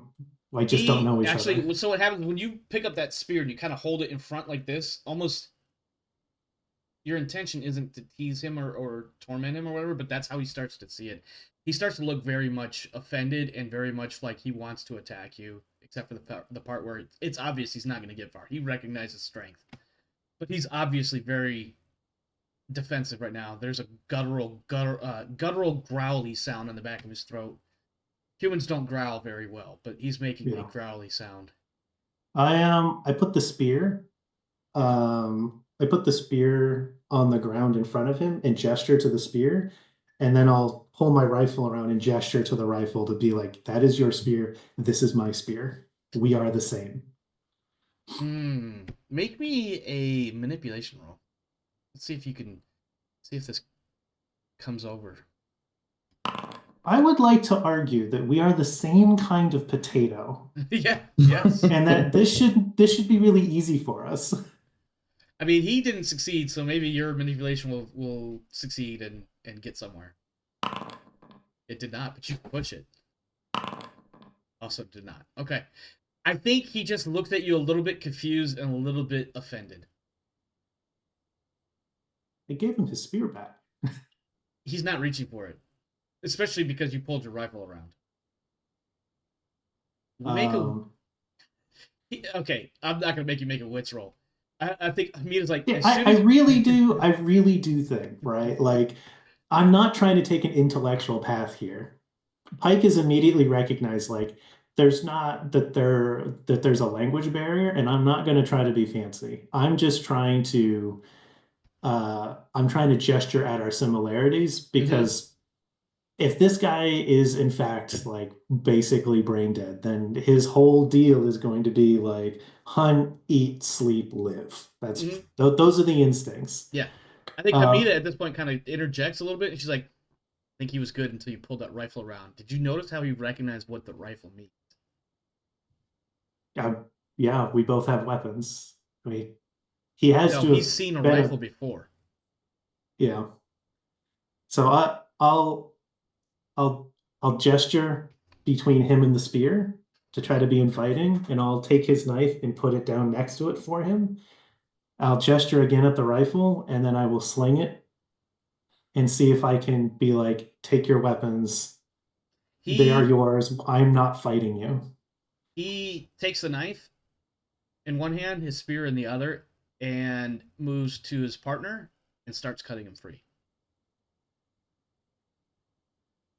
I look at Hamid and I'm like, even if they decide to get up at you with those spears, I don't have a fucking chance. So, yeah, I think she watches and she's like, I think they just want to get out of here. I think we spooked the shit out of them. Let them just like, I mean, it's your call. Well, I don't know. Maybe I outrank you. I'm not sure, but I think we just let them go. Maybe they won't fuck with us. Maybe they just got curious. I'm gonna give him a moment to cut his friend free, and then I will point to him to try to get his attention. And then I'm going to point to my ear, and I'm going to make an attempt to make that chittery noise. And then I'll point to my ear again to see. Perfect. So he cuts the other guy free, and he doesn't have a spear because Hamida didn't come back with it. She came back with his knife though, but he gives his buddy the knife, and they both turn on you and her and lunge at you. I mean, we're ready to just shoot them then. Yeah, the moment you make the chittering attempt sound, they attack you. Do we need to roll for this, or do we just we just shoot them? You can straight cut them down. Give me just one quick second while that is playing out in your heads. My son is desperately trying to get my attention. I was really hoping to Tarzan these guys into helping us.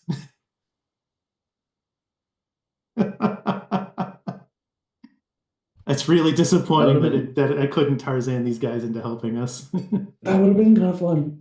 I was hoping that like with the noise in the ears to be like, you hear it too, to try to be like, we're all in danger and see if we could hunt it together.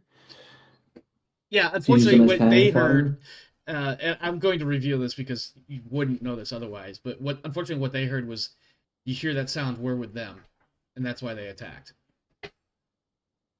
I mean, I don't know. I tried. Yeah, no, listen, it was a valiant effort, but that language barrier is steep, Yeah. especially when you can't. Don't worry. We're gonna come retrieve you because we have some people on our side we need you to come mean mug.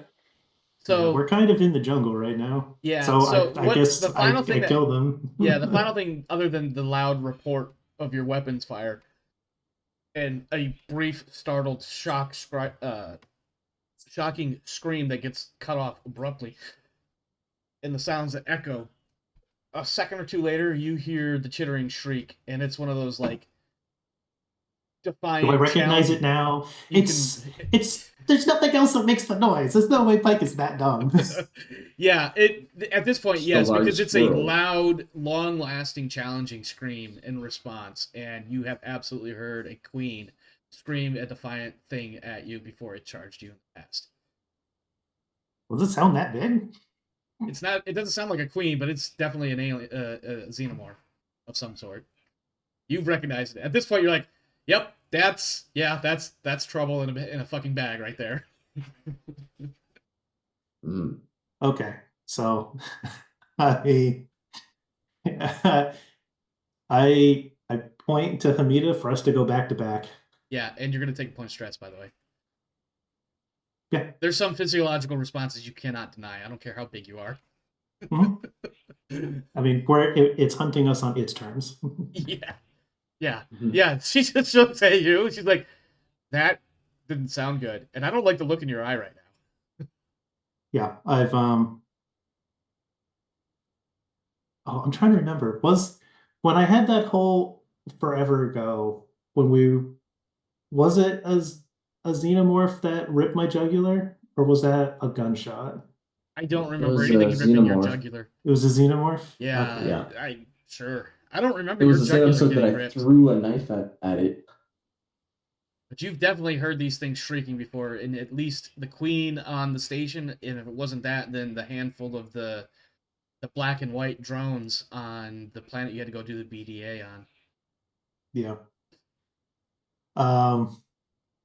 Yeah, I mean, we get back to back. She says her thing about, don't like the look in your eye, and he says, all right, well, here's what you need to know. Here's the And basics. right I give her Hold on, I'm gonna cut Okay. you off just for the thematic drama moment. As soon as you say, "Here's what you need to know," there's a loud crack of thunder and lightning. Rain starts coming down. Like, this is a jungle downpour, right? Monsoon, basically. You guys start getting drenched, and the camera switches back over to the other crew. And off Okay. camera, you could fill her in on specifics. Yeah, off camera, I give her basic description. This is a length, xenomorph, armor, and they carapace. fucking suck. They have they have acid for blood, and they will kill everything. Yeah, I give her the basic deets she needs to know about Yeah. all the ways this thing will viciously murder us. Okay. The other three, you have made it back to your 6x6. You are inside and secured. One of you is probably looking outward, or at least kind of keeping an eye on things around. I don't know. Maybe Nina is, because she's kind of spooked. I don't know. I feel like she's too much of a smartass to be spooked. We take the 6x6 back to buy the science boat. Okay. I'm assuming it's probably within line of sight or a reasonable distance away. I mean, it's going to be a few hundred meters at least to get back outside the station, and then from there, it's another couple hundred meters to get to where the shuttle or where it landed. Okay. So 20-minute drive at the. Well, that's what we're doing. Yeah. Okay. We're driving it back, obviously. Yeah. Mhm. So I call as someone else is driving because I can't drive for shit. I call up to the ship and go, we have run into hostile potential natives, or potentially hostile, potentially natives inside that have guns. And we decided to pull back and wait for reinforcements because we were outnumbered and outgunned. So you get Dudge on the radio. Dudge comes back. Yep. You got I was gonna say potential something. bad. Okay, hold on. Let me go get the captain. I can't make this call. Yeah. And then a second later, Warren, wherever you are on the ship, even if you're on the bridge next to Dudge, you get a ping on your tablet that says, "Hey, need you on the bridge." Even if you're on the bridge, you get the same ping. I'll look at him. Yes. Oh shit, you're here.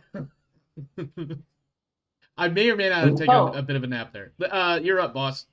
Comms from the ground. Okay. Yeah. Hey, Captain. We're pulling Yes. back to the science vessel because when we initially entered the facility, we noticed there were 5 individuals, of which they had more guns than we did. Which should be a 5. It should be at least 4 more than you guys. Yeah, we decided retreat is the better part of valor. Yep. And Yep. we don't know what's going on, but between that and the poison gas, I figured it was better to pull back to the ship and wait for how you want to deal with this. Some people's children.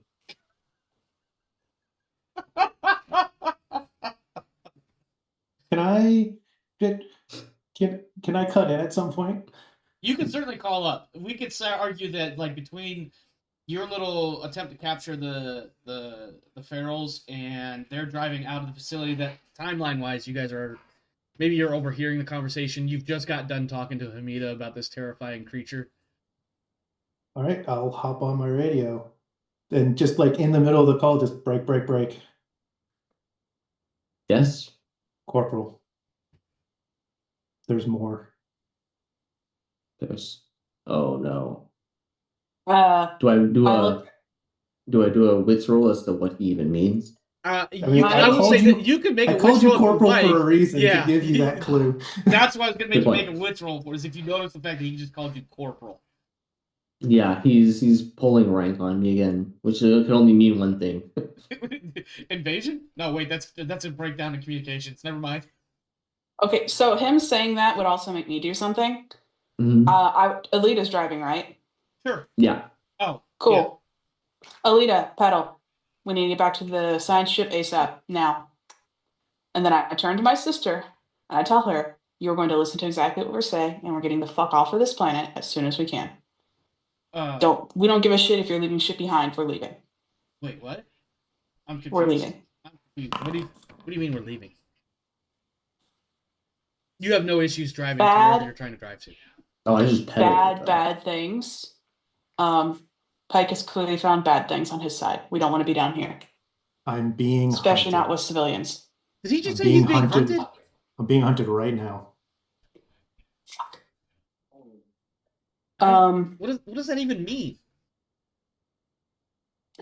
How space flight capable, or how flight capable is the science? You can make ship? it to orbit. Mhm. Okay, cool. Will the vehicle fit inside? I'm Cool. gonna say yes. We- I don't care what the We actual answer is. we put it in there. And then is it faster for me to hop up over and fly down to try to pick them up, or is it faster for the ship to come down and get them?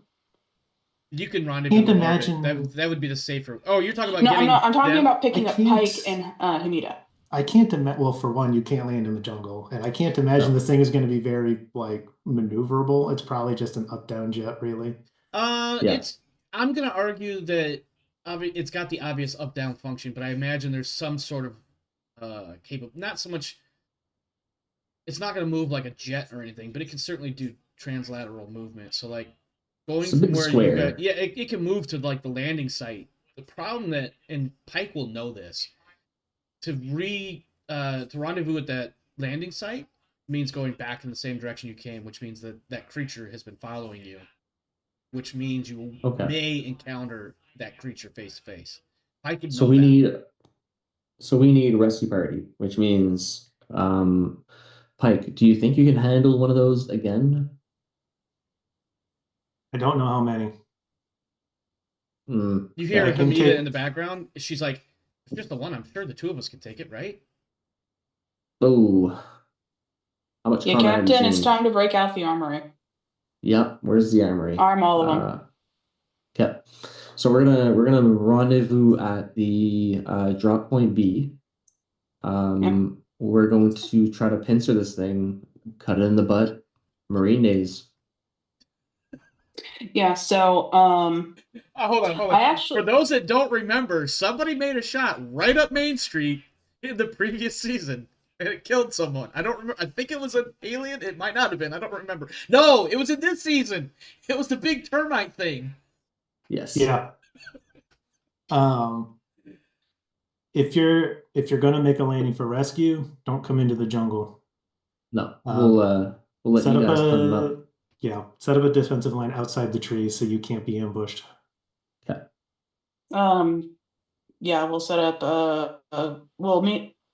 I'll take the science vessel over to drop point B. We'll rendezvous. We'll get this stuff all reattached. We set up with the guns and stuff to give them support for when they move back this way. Okay. Off of the radio, I speak over my shoulder. Do Yeah. you think we're closer to the plateau or the jungle line or the tree line? She looks and she just kind of realizes that she can't see more than about 100 yards, right? Because of the foliage and whatnot. And she just looks at her watch. She's like, I would imagine, if anything, we're probably about halfway. I mean, That's an we were in hour the out. we've been in the jungle for a hot minute.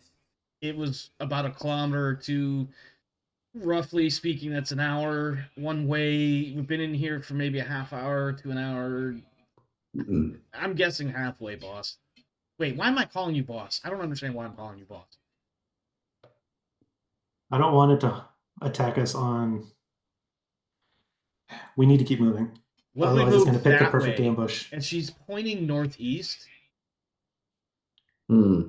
as an argument that, like, I'm assuming you guys moved more or less from the east to the west into the jungle, give or take, right? And she's saying, why don't we just move back that way, but not at the same exact heading, like on an exact reciprocal.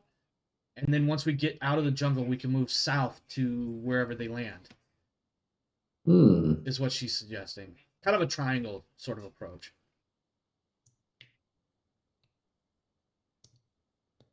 The thing is out there, but if we try to put some distance on it, I don't know how fast they move. Have you ever seen how fast they can move? Yes, you have. Fast, as fast as some of the vehicles I've driven. Yeah, they're fast. That's his answer. It's as fast as some of the ATVs I've driven. Well, shit. Well, we've both got jungle against us, so there's that, I suppose. And then she's like, I'm not sure if that's actually a good thing.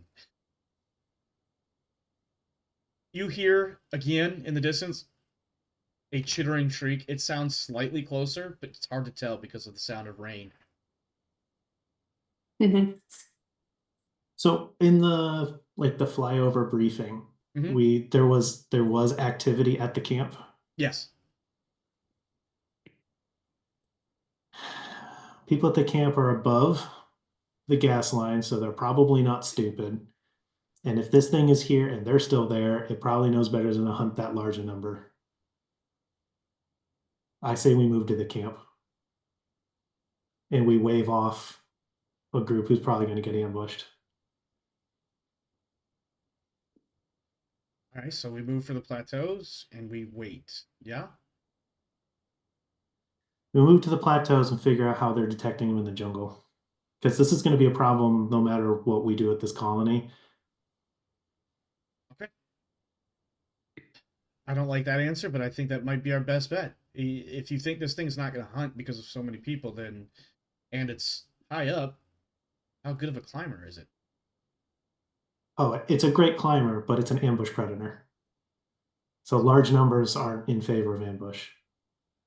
Oh, yes, I see. And if it has to climb, it gives up its It gives up a huge stealth. advantage. Yeah, okay. Yeah. All right. Yeah, no, that actually, and I mean, we could probably get the ship to come down on, or maybe even the science bay to come down on one of the plateaus, and I don't know, shit comes bad, we'll fucking help them rebuild if we have to.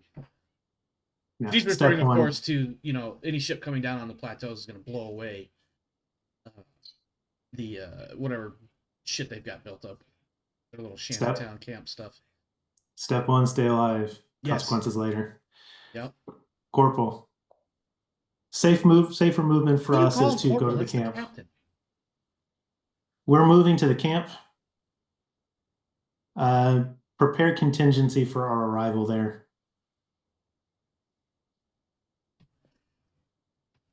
You're muted, Luke.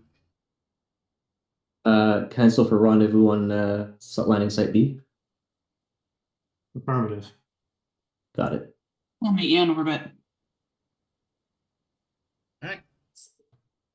And I'll I'll motion for Hamida to take point.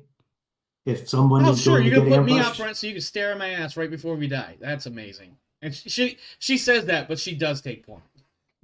would you rather I ogle your ass until I die, or would you rather it ogles your ass until you die? I don't like either of those answers. She just trumps off, and we get a little bit of a fade out from there, and we go to an orbital view. Go ahead and give me a piloting roll to rendezvous the science boat with the main ship. I guess that's me, eh? I guess that's Alita. Hey, you keep your shit together though. Your stress is building up. I love it. All right, Pike. Hamida is on point, but the point is never in charge of the formation. So therefore, Pike, you are. Give me mobility, please. I would like for us to be stealthy. Okay. If you are doing that, no, go ahead and roll your stealthiness, or whatever bonus or whatever you're trying to add. It'll just take you longer to get to where you're going. I'd rather it take longer and we be alive. Would you like to push your 3 successes? No, no, I want to reserve some stress for the probably inevitably fight. The Pike is, and that's not just like a meta thing, right? Like Yeah. Pike is looking at this like I can try to take us to the tree line, back through where it's already stopped and prepared to hunt us. Yeah. Or I can try to take us to a group that has stayed alive away from this thing, but there's no way it's so much faster than us, and it's already lived in this jungle. There's no way we're not going to get attacked on the way, and I didn't want to put the rest of the crew at risk and have them come to the second landing site. Yep.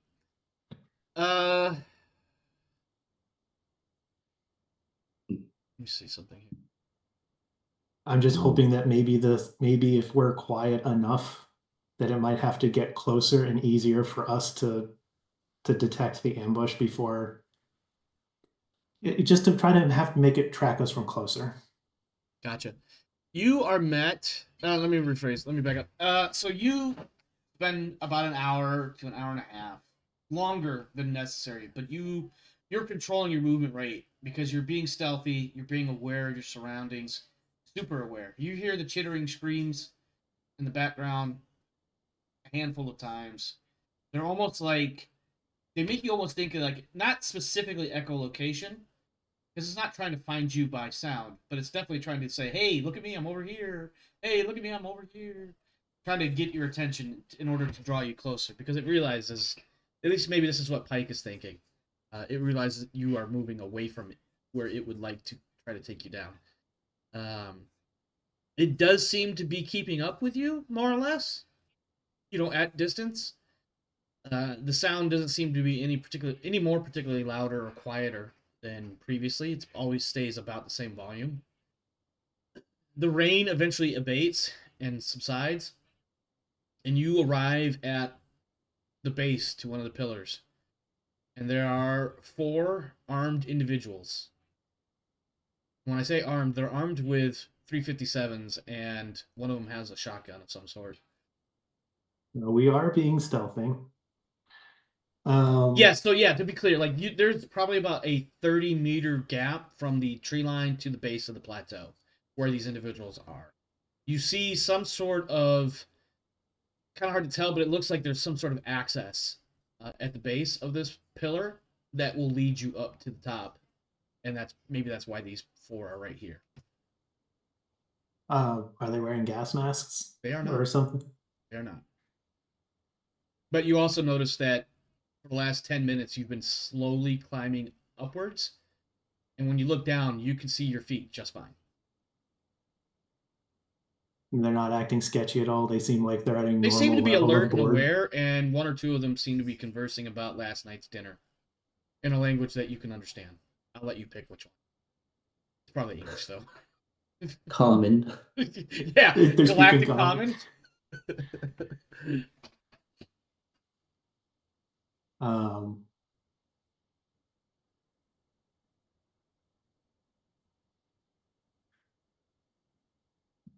Yeah, Hamida is like a few yards inside the tree line. She just stops and takes a knee and looks back at you. She's like, all right, what do you want to do? That's them, I bet. Plateaus, people. They don't seem dumb and caveman-like, and they actually have firearms as opposed to sticks. She's being a That's little bit true. of a smartass right now, but she's also giving you relevant information. Yeah, because his back is not towards them. His back is towards the jungle. Yeah. So he hears the update.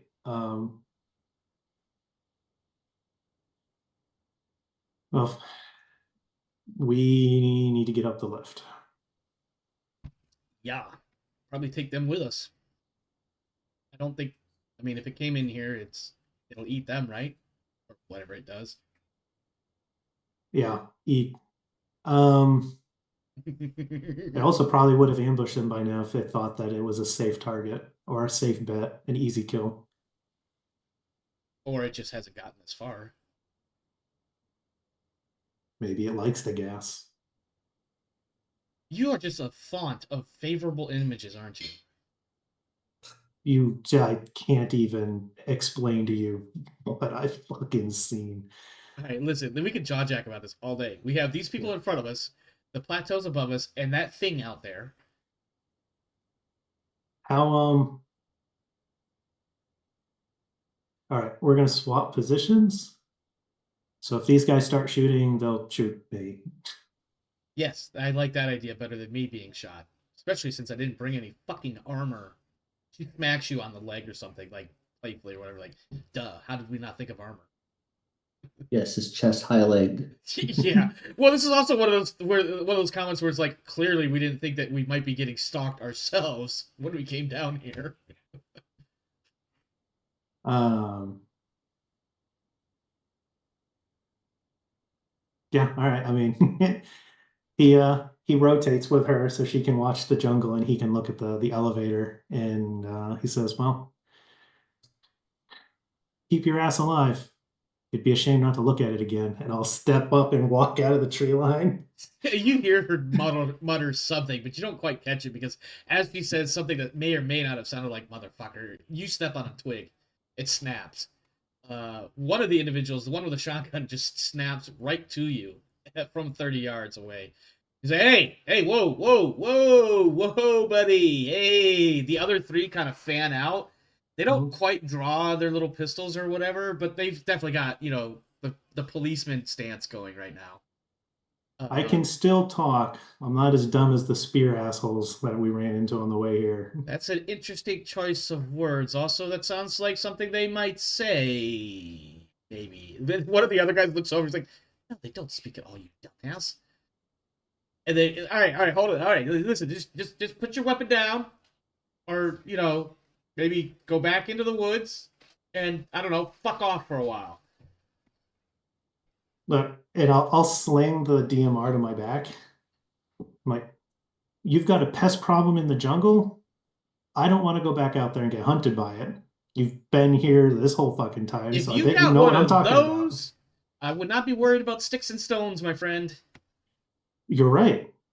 That's why I would like to get up the elevator and talk to whoever's in charge. I've got a message that Did I'm he say supposed to be elevator? passing along." One of the other guys on the end looks at the next guy over. He's like, "Did he say elevator? That's a bold ass assumption if ever I heard one." Or whatever. I wasn't talking to you. Talk to him. He's the boss. And then the boss looks over at the other guy. He's like, "Will you shut the fuck up? I got this." Look, I've got a message from somebody who might be able to help you guys out, but I'm only supposed to pass that message on to your leader. All right. Well, listen. You're not getting up there. Plain and simple. And here's why. I don't know you. Clearly, you're not with the savages. So that means you're not with us, because I would know you. Which means you're with the blonde chick. Which is a problem. I've been on this planet for like 4 fucking hours. I don't know who some dumb blonde It's chick not is. like we have. Okay, I don't think you would actually say what was about to come out of my mouth. So hold on. I let me think came about this. here. I came here on a ship. I got dropped off like 4 fucking hours ago. The ship's in orbit now, Listen, and the captain would okay, like hold to on, talk hold to on, you. hold on, hold on, hold on. Are you with? What's her name? Give me a second. You're not with that Jaconde chick, are you? I have no idea who that is. I'm here with the Great Mother mission. Mishka? I don't know who that is. That's the blonde girl. Look, All right, I'm gonna, all right. Tell you let's what. Tell put you a lot of the what. questions out here. You two It's an go there and keep international your. mission. You two It's draw your pistols. Go over there and make him sit there and don't let him move. If he moves, shoot him. I'll be back in a minute or Look 20. here, and I hold one hand up and reach back, and I pull out the PDAT. I'm like, take this to your leader. It's not a fucking gun. It's not big enough to be a bomb. And all your questions about the Great Mother mission, who has nothing to do with some stupid blonde chick, I don't know who the fuck that is. We're supposed to be out here checking on all you colonists that got left out here to see who's alive, dead, and need help. What do you mean, colonists? I've lived here my whole life. My grandparents lived there their whole.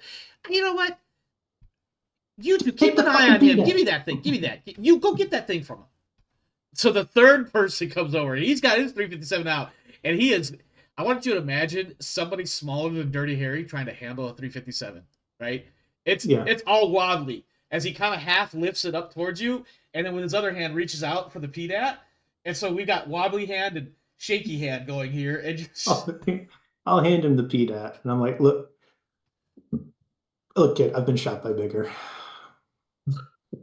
This guy is a kid. You're pretty sure he hasn't started growing facial hair yet. He backs up from you, which may or may not get a small note in the back of Pike's military mind that he didn't turn his back to you, even if he had others on you, and kind of backs off. And it takes him a couple of tries because he's not watching what he's doing; he's watching you. Mm-hmm. And it gets a couple of tries before he gets the 357 back in his holster. He gives the other guy the PDAT, and the boss with the shotgun, he disappears into the base. There's a little it's a receding door. It's not a swinging door, like a grocery store door sort of set up. So it kind of and then it closes right behind him. He disappears, and he doesn't come back for like 20 or 30 minutes. I'm going to look at the remaining people here, and I'm going to pick the one that looks the oldest. And I'm going to look at him and say, I'm not going to stand at this jungle line and get picked off by that bullshit in the jungle. I'm going to stand over there. I'm going to interject just because it's funny to me. I'm going for the intimidate check. Bullshit in the jungle, that chittering shriek sound is heard, and everybody just like... Yeah, so I'm preparing to make the intimidation roll here, but I'm looking... I'm not going to stand at this jungle line and get murdered by the bullshit in the jungle. I'm going to come stand over there with you guys, and I'm going to point my gun in the same direction as the shit that we should all be fucking worried about, me and my friend. Your friend? How many friends you got out there? Only one. All of you out there, come on, let's just... Look, motherfucker, unless I get some sort of a cooperation here, my friend is responsible to make sure all y'all die before I do. It's not your friend that made that sound, trying to intimidate us. And I use that word very specifically. I would like to use I would like to make the intimidation now, because I've just been like, look, that person's staying where they are until I get some cooperation, because their job is to kill all you motherfuckers before you can kill me. Yeah.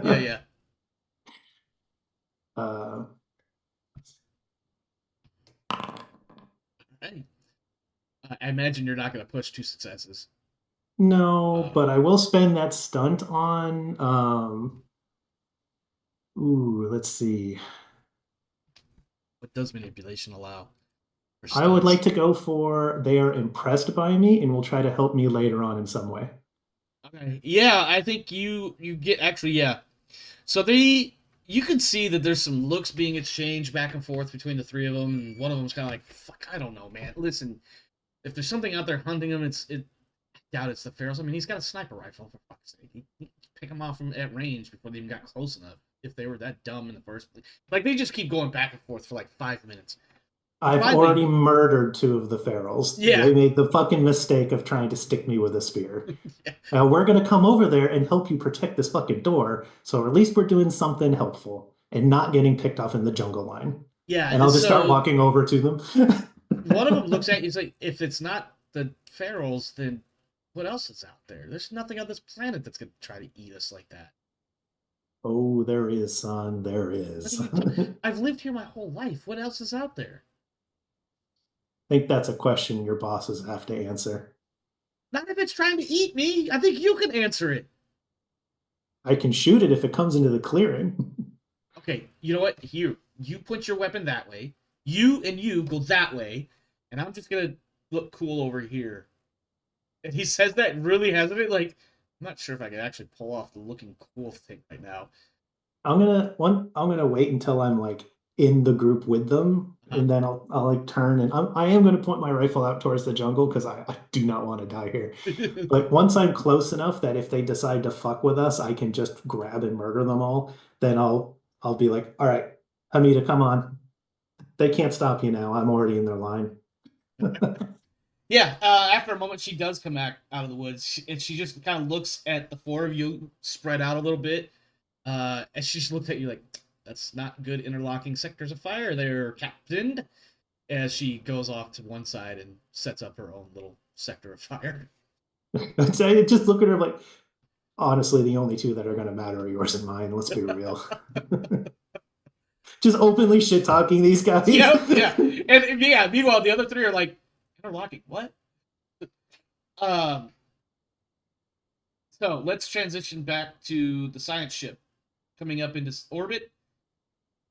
20 minutes later, probably about the time about the time that Pike makes contact with the people at the plateau. You guys are reunited. At this point, anybody aboard the ship can have any conversation they want with whomever they want, and then we'll come back down to the surface. What do you guys want to do? Yeah. So, Alita, we need to go open the armory.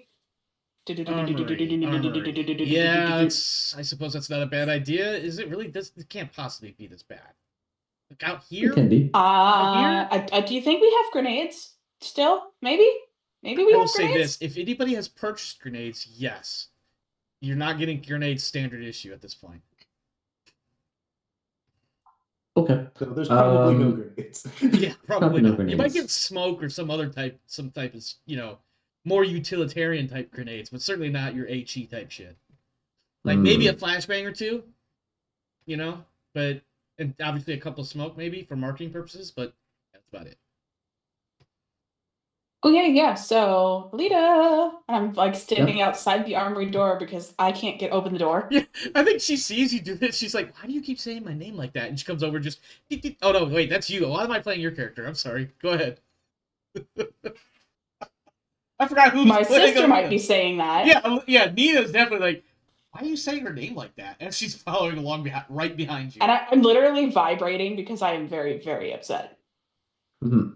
So I come over, pin pad machine, and then we transact some guns that have. Oh wait a minute! What happened to the firing pins?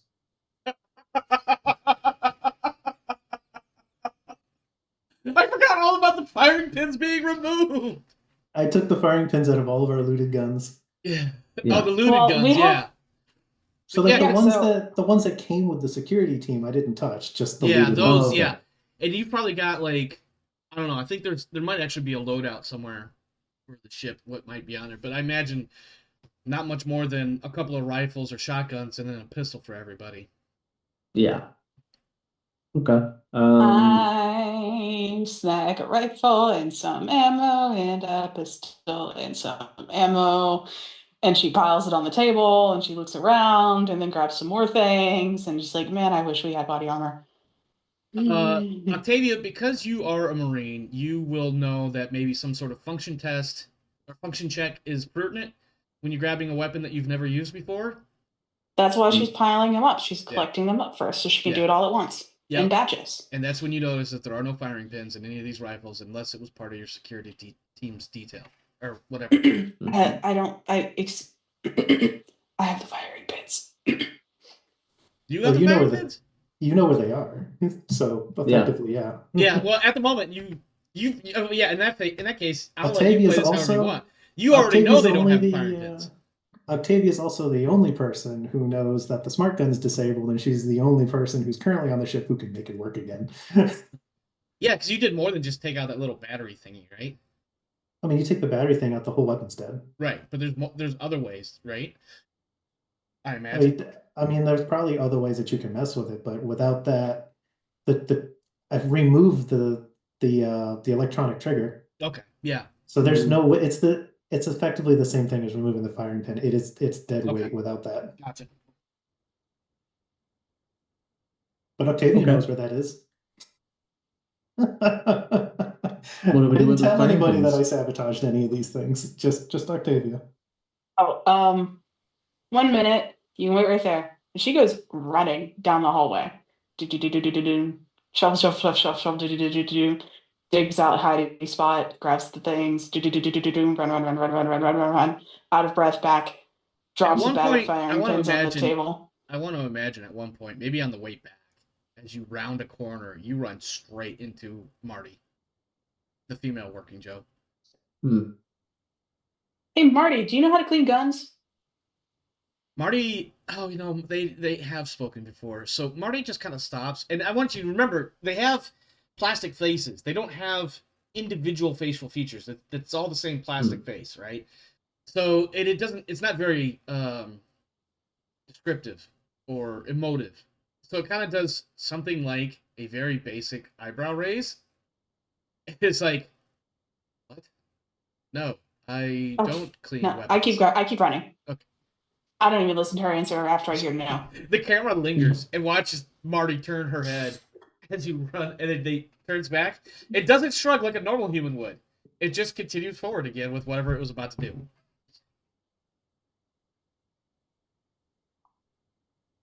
And at this point, Matt's probably in the armory too, like just Sure. looking at it and going like, Who else do you want in the armory other than Warren, Wright, Westcott, and Nina? Is there anyone else that isn't a pilot at this point? You've got mechanics. You've got You have Lakota. mechanics. You've got Tam. Lakota's going to be useless. Tam is going to be useless. Tam would disagree, but also he's not a combatant, so he won't argue. Right. He's Yeah. going to disagree, but he won't argue. I have uses. I think that's actually, if the conversation happens, that's the gist of his response. I am useful, just not in a firefight. I'm going to go do paperwork now. Yeah. And I'm going to charge Lakota with watching the PDAT that's being delivered, I guess. Yes. The Russian mechanic has run around in his UPP military sweatpants before, so you know he's served time. Yeah. Arguably. I mean, he could have been a mechanic for all you know, but... Right, but you at least know that he's gone to some sort of basic training. You don't know what He knows the loud end of the weapon versus the not loud end. Yeah. Yeah, okay, so that's Doblins, right? Yeah, Doblins? Coblins. Goblins. Goblins. Why do I keep saying Because I thought it was Doblins because of Dudgeon or Dudge. Yes. Okay, so Coblins. Yeah, Coblins like Kobold. Do you go looking for Coblins? Or do you call him on the radio? Him. What do you do? I radio him to the armory. Yep, he comes back with he says, "Hey, Captain, I don't know what you need me for in the armory, but I'll be in armory in a moment." Okay, perfect. Yeah, my Russian accent sucks. Sorry, deal with it. Okay. I just don't bother, and I don't sound as stupid. I don't mind sounding stupid though. Have you met me? You should know by now. Okay. So we got Alita, we got Matthew, we got Octavia, we got Nina, and then we have Goblins. Sure. Sounds like 6 people That's... in the ship's armory, all standing around looking at weapons that presently don't have firing pins. So, providing we have firing pins in these weapons, Goblins, have you done basic military qualifications? He reaches over, he grabs one of the weapons, and then one of the magazines, and locks and charges it. Never mind whether or not... Hey, I haven't cleaned that one yet. This weapon clean. It worked. It functioned. Round and chamber. Firing pin? Oh, Question? yeah. Oh, yeah, and then I hand him the firing pin. Oh, perfect. He breaks the weapon open. Because I'm imagining similar to an M16's, right? So he cracks the weapon open, pulls the bolt out, throws the firing pin back in, puts the bolt back in, closes the weapon back up. Weapon serviceable and armed. Ready to go, Captain. Cool. You know, we're I hand him a spare. Hang on one second. I want to double check something really quick. Okay, yeah, we're good. I actually had to look and see if he had range combat at all. So he's got some capabilities. What was your question? That was it.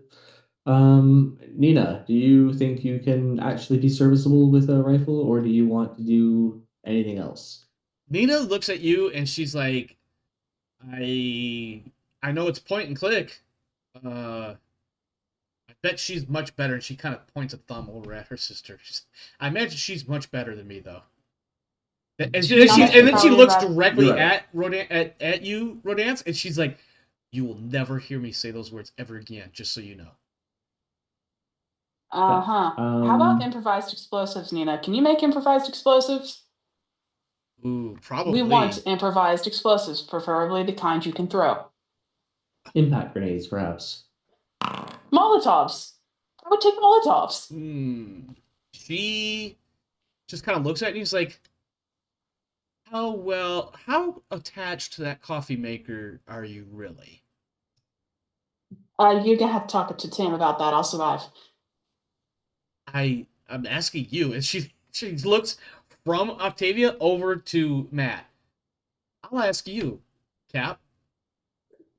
I'd rather have all my crew members than people with caffeine addictions. I would never call it an addiction. How dare you? And then she's like, actually, no, I have a better idea. And then she disappears, and she'll come back about 20 minutes later. Okay. So whatever other conversation you want to have here, you can continue. But she's going to disappear for a bit. Ooh, a cat. Yeah, somebody just dropped him on my desk. Oh, yes. I think yeah, the that's cat delivery most of the services. details. I'm sorry, Luke, what'd you say? I think that's most of the details when it comes to that. And we still have to get the reactor functional or deal with that situation. So if we can, we'll probably want to radio head back to the atmospheric thing, but I'm not really sure what their plan is. What do you think, Octavia? You said that there was 5 people there, maybe more. It was Alita. Yeah, honestly, was it let's Alita deal with that the caused? chittering first. Was it Alita? We'll deal with the chittering first. We'll deal with the chittering first. Okay. Chittering. Okay. I don't know if I like that word. Oh wait, Nina's not there to talk shit. Yeah. No, but the Russians. Yeah, the Russian. Yeah. Oh yeah. Collins is like chittering. What is chittering? I don't know this word. You Americans have What's the interesting biggest, words. scariest animal you've ever seen, Doblins? What was that thing from the fucking planet? The big termite thing? What was it called again? Excavator. I've seen excavator. It's eating habits very disgusting. Now think of an excavator that is faster than an ATV, has humongous giant claws, ridiculously massive teeth, and spits acid. Sounds like angry polar bear. Yeah. A ghost bear, perhaps. How many legs did you say it had? Yeah, so that's what makes the chittering noise. And a bear? No, a scary monster that can survive the vacuum of space and still spit acid. Oh, you mean the polar bear? That's what makes... Ah, yes, the polar bear is here. Yes, like that. I don't even know what we're going to call it. They're horrifying. They will destroy colonies. And I don't like the fact that it's hunting 2 of my crewmates. I grab another gun, ka-chink, chink, chink, break it down, shove a pin, click it back together, slam it down, next. I would like a shotgun, please. As Alita says, I wanted like a shotgun, and Warren is just like, handgun is fine. Yeah, I imagine there's a shotgun or 2 at least, especially for like repelling border type scenario where you want to control the muzzle velocity to some extent, or at least have that option. And then obviously handguns are easy to acquire or assume you have. Warren already has one. Okay, well, even better. Yeah, even better. Good ones. Okay, right. I'm going to take a quick bio break. Okay. Yeah. Let us go back to Pike. So on the ground. Yeah, the ground team. Pike is getting really fucking antsy. He does not like not being aggressive. Yeah, it's been 20 minutes, and oh boy is not back yet. But you kind of anticipated it. You gave him the telephone. Yeah, he looks at Hinmita. He's definitely he's got all those he's got all those antsy behaviors going on where he's just trying to do something because he feels the overwhelming desire to be aggressive. He feels the call to violence. It's in his programming at this point. And he looks at her and says, They've got the PDAT. They got to ask questions. Either we're gonna have to go back through that jungle, or the captain's gonna try to bring a crew through the jungle to us. That's a lot of fucking danger.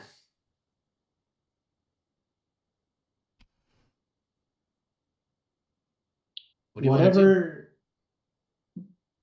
Don't volunteer any of the details that I told you. I don't know what any of these guys, and I point. This is open conversation. Just point at one of the yahoos down here with us. Yeah. I don't know what their leaders want them to know or not. There's no need We're for us right to fuck here. that We up. can hear you. You know that, right? Yeah. What of it? You just hear this just disgruntled sigh, like, Jesus Christ. But if we're gonna get that message, and there's gonna be a plan to get anything out of here, then somebody's got to stay here to be able to interface with their leaders. It's gonna be you and the captain. What are you going to do?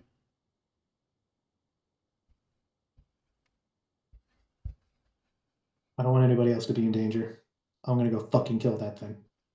I don't think that's a good idea. Stay here with us, and we can take it down together if it comes. You know what? I've seen this before. You need to act. This is not an acting time. This is a sit on our ass and wait time. I know it sucks. I kind of want to go after that stupid thing myself, but that's not the mission. It's not. Not at all. But I'm being hunted, and I'm a fucking hunter. Roll manipulation, because she is manipulating you. Yeah, but I'm a player character. Roll manipulation because you get to push. Because you're a player character.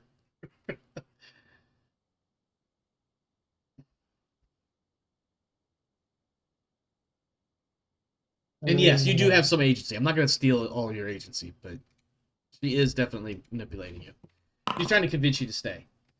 Like this, like she understands where you're coming from, but she's like, that's a dumb move. Stay here. And you can push that if you like. You don't need me to tell you that. No. I mean, I'm still gonna have agency. I'm willing to take it that he feels bad about this. Okay. He's just gonna try to look at her. He's gonna try to meet eye to eye and say, I don't want to have I can't let something happen to anyone on the crew. I hear you. And you're not wrong. It's just not the smart move. Sit tight. We've got line of sight. It can't sneak up on us. The best it's going to do is move faster than we can track it. But we will see it. And then she's like, that may not have made sense, but I know you know what I'm talking about. We are in a better defensible position here than we are going after it, where it wants us to go. This is why you're the chief of security and I'm just a scout. And he Bingo! turns to walk in, and he turns to walk into the jungle. Oh, you motherfucker. Okay. What are you trying to do at this point? I want to hunt it. All right. I do not want anyone else on the crew to end up walking through that jungle and getting murdered by this thing. And Pike is more concerned about the rest of the crew than his own safety. And the couple of experience points you're going to get for pulling this off. Yeah, I got you. I mean, I might just horribly die. I mean, I'm joking when I say that. All right. Give me observation. And this is going to represent about an hour's worth of time. okay. And I'm You looking for use danger. all of your wits, no pun intended, because you only have one wits die. I do only have one wit. But you are using all of your wits to close with it in a stealthy manner. Okay, That's appropriate. Yeah, you definitely get a little twitchy, but the cool part is nobody else sees this. So your cool is maintained, if not your stress. That was really unlucky. Now, that does negate your success, though, does it not? No. Okay. The condition itself doesn't declare that, like, it doesn't preempt the action. It just Gotcha, means I okay. have twitch. All right. You do close with it, however. Its shrieks are steadily getting louder and louder over the course of the hour it takes for you to get there. And I'm kind of stalling because I don't know if I want to go into a fight scene or if I want to wait for... Actually, no. We'll do... Okay, yeah. I mean, I I got don't you. know what your consideration is for waiting for the fight scene, but no matter how it goes, it's going to be very fast. Probably. So yeah, let's do this.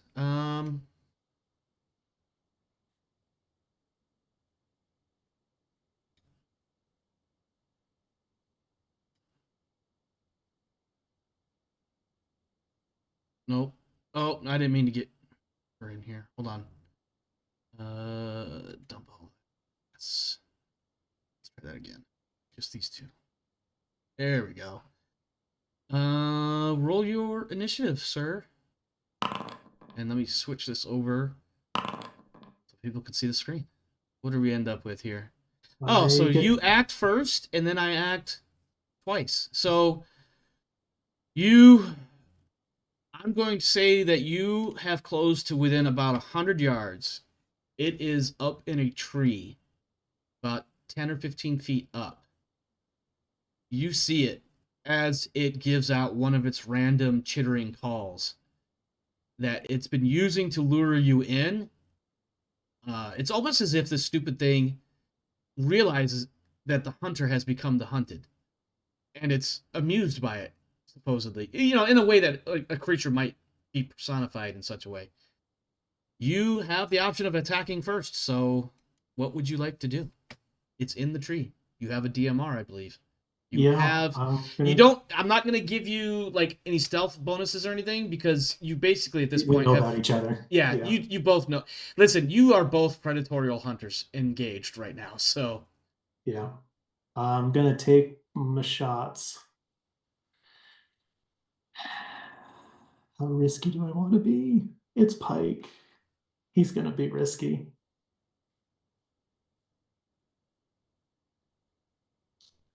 All right.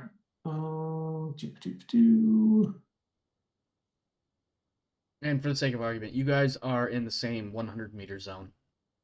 Yeah. I'm gonna try to keep the combat simple. Ooh, trembles. But you did get 2, 3, 4, 5. I'm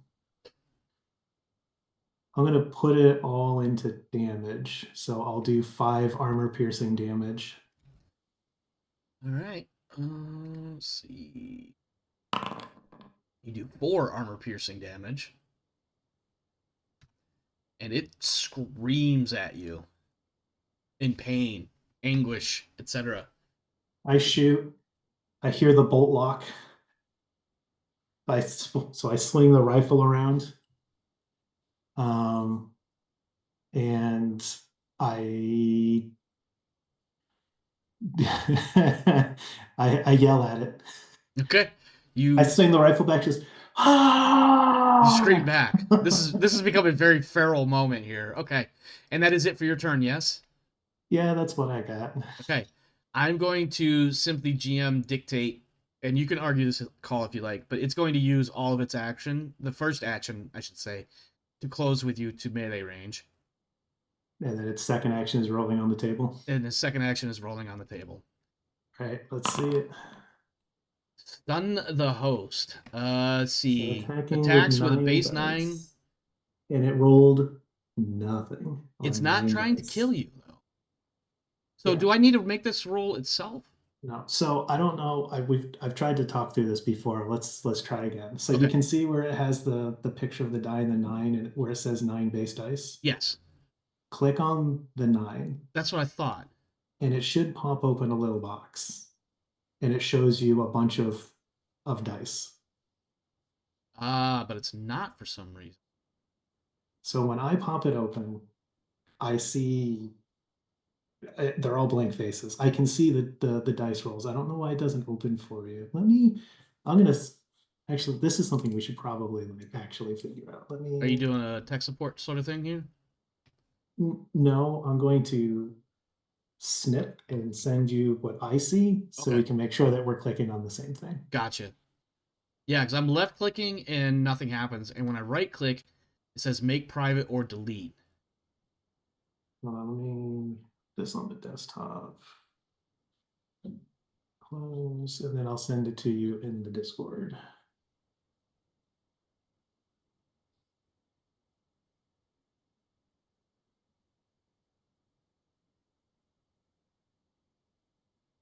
apologies, viewers, as we work through this minor technical discombobulation.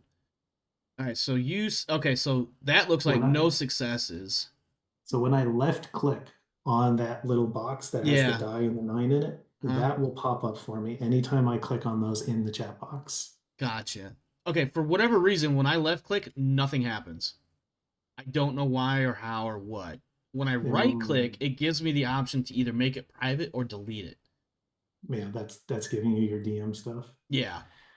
But based on that fact that there are no successes, it does not attack. If the attack does any damage, doesn't happen.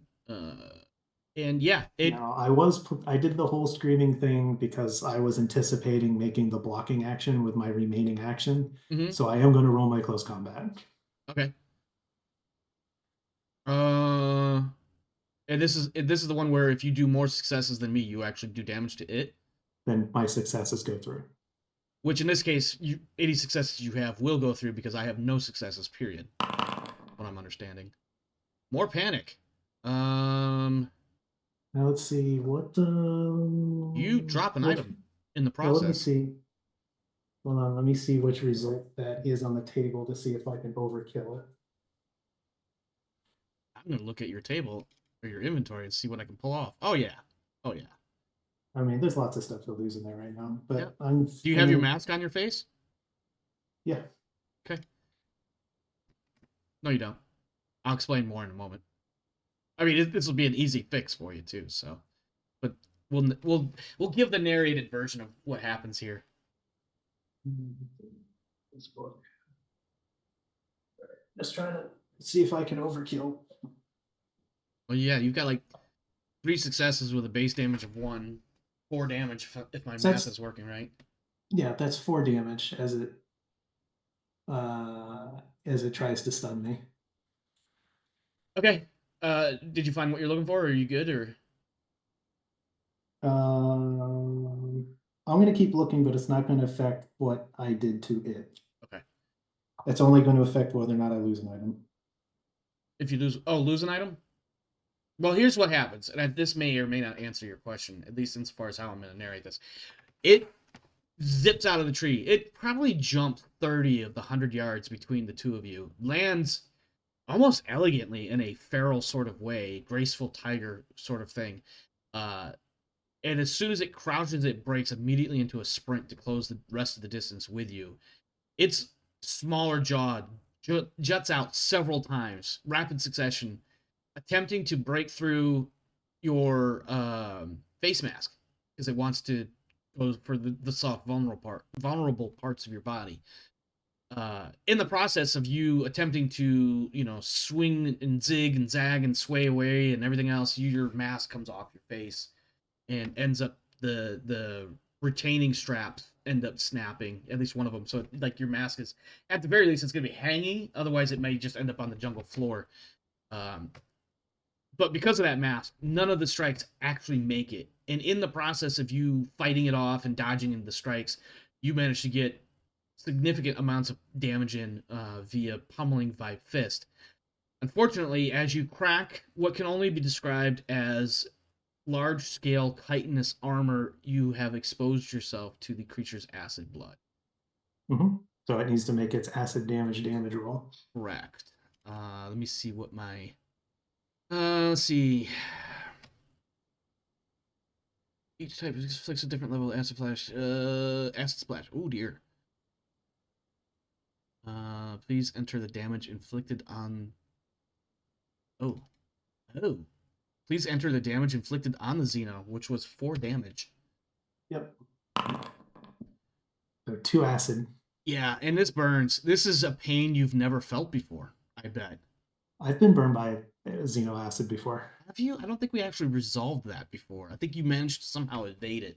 Probably because you were in a suit and you were able to get out of it. I don't remember what we did. Anyway, you're taking some damage here, and I believe this acid lingers. So if I remember correctly, the next time you roll, you're rolling the 2 dice.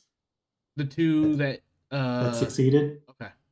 The successful dice keep re-rolling until they fail. Gotcha.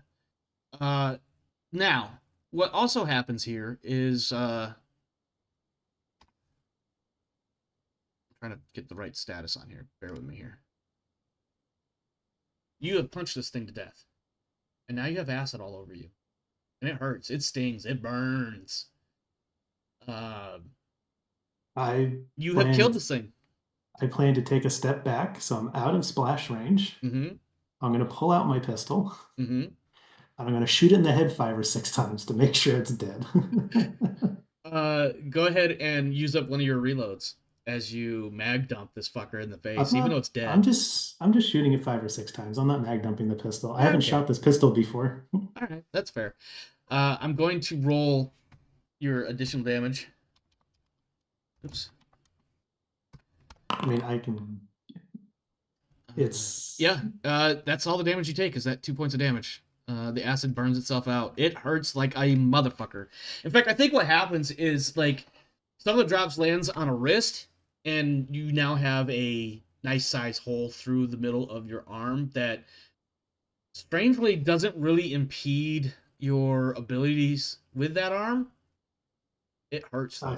Like it went right through. It's gonna be an ugly scar. Yeah. Oh yeah. Oh yeah. And then one of the other ones gets you like on a leg, but somehow manages to miss any major arteries or anything like that as it burns its way through. But ultimately, you come out of it. You've killed this fucking thing, and you are burning in so much pain and agony right now. You might want to take a few minutes to be like, I can't stop this from fucking hurting. I think he's gonna take his moment, and he's gonna try. He's gonna like, okay, I need to get ahead of this pain. I can't just ignore it. I need to get in the right headspace, and he's just going to scream really loud to get some of the tension out because it fucking hurts. You do have a first aid kit on you, which doesn't change your hit points, but it does. I mean, we can argue at least, you can bandage yourself up to prevent infection and shit like that. Yeah, but he wraps some gauze on. I will reload my rifle. That's a dead that's a dead Xeno in the woods right now.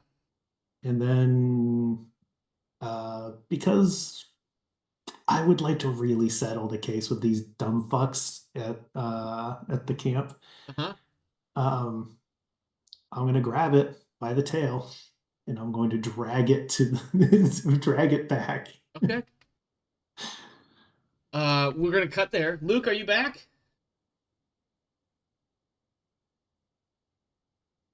Can I hear you? Yes. Awesome. Sorry. Awesome. No worries. Where is Warren at the moment? You've been in the armory for a little bit. Weapons are being distributed. Plans are being discussed. What's going on with Warren right now? That entirely depends on what the situation on the ground is at this point. Probably we've armed ourselves. Some people have stayed in the armory. I've gone to the the command center, I guess, of the ship for a moment to see what the situation on the ground is. Okay, so this is going to take place probably in the time while Pike is out hunting the Xeno. Okay. You receive a phone call from the surface. Would you like to accept the charges? It is not anybody you recognize. It is, let me see, look at, give me just a moment here.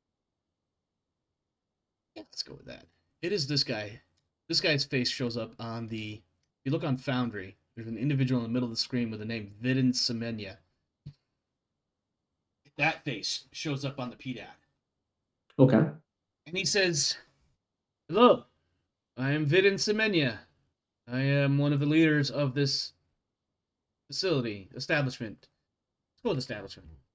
That's what he says. But as soon as he says that, he gets kind of bumped out of the way. His face does one of these in the screen, and in comes the face of a blonde woman. Her hair, it basically comes down to a chin length haircut, and it gets like sheared off right there. Just, yep. And then like the bangs are cut specifically at the eyebrow. Her face is a little oddly shaped. It looks a little bit longer than you would expect any other human face to look. It's got a weird ovalish look. It's kind of weird. It's actually almost a little unsettling. Okay. I need you to make a wits roll, please. Does she look like the person that he blew out the airlock and shot all the limbs off of? Now, on my screen, it shows Alita. Oh yes. Let me just Was that Warren's dice or was that Alita's dice? that was Alita's dice. Okay. Give me Matt's dice. Yeah.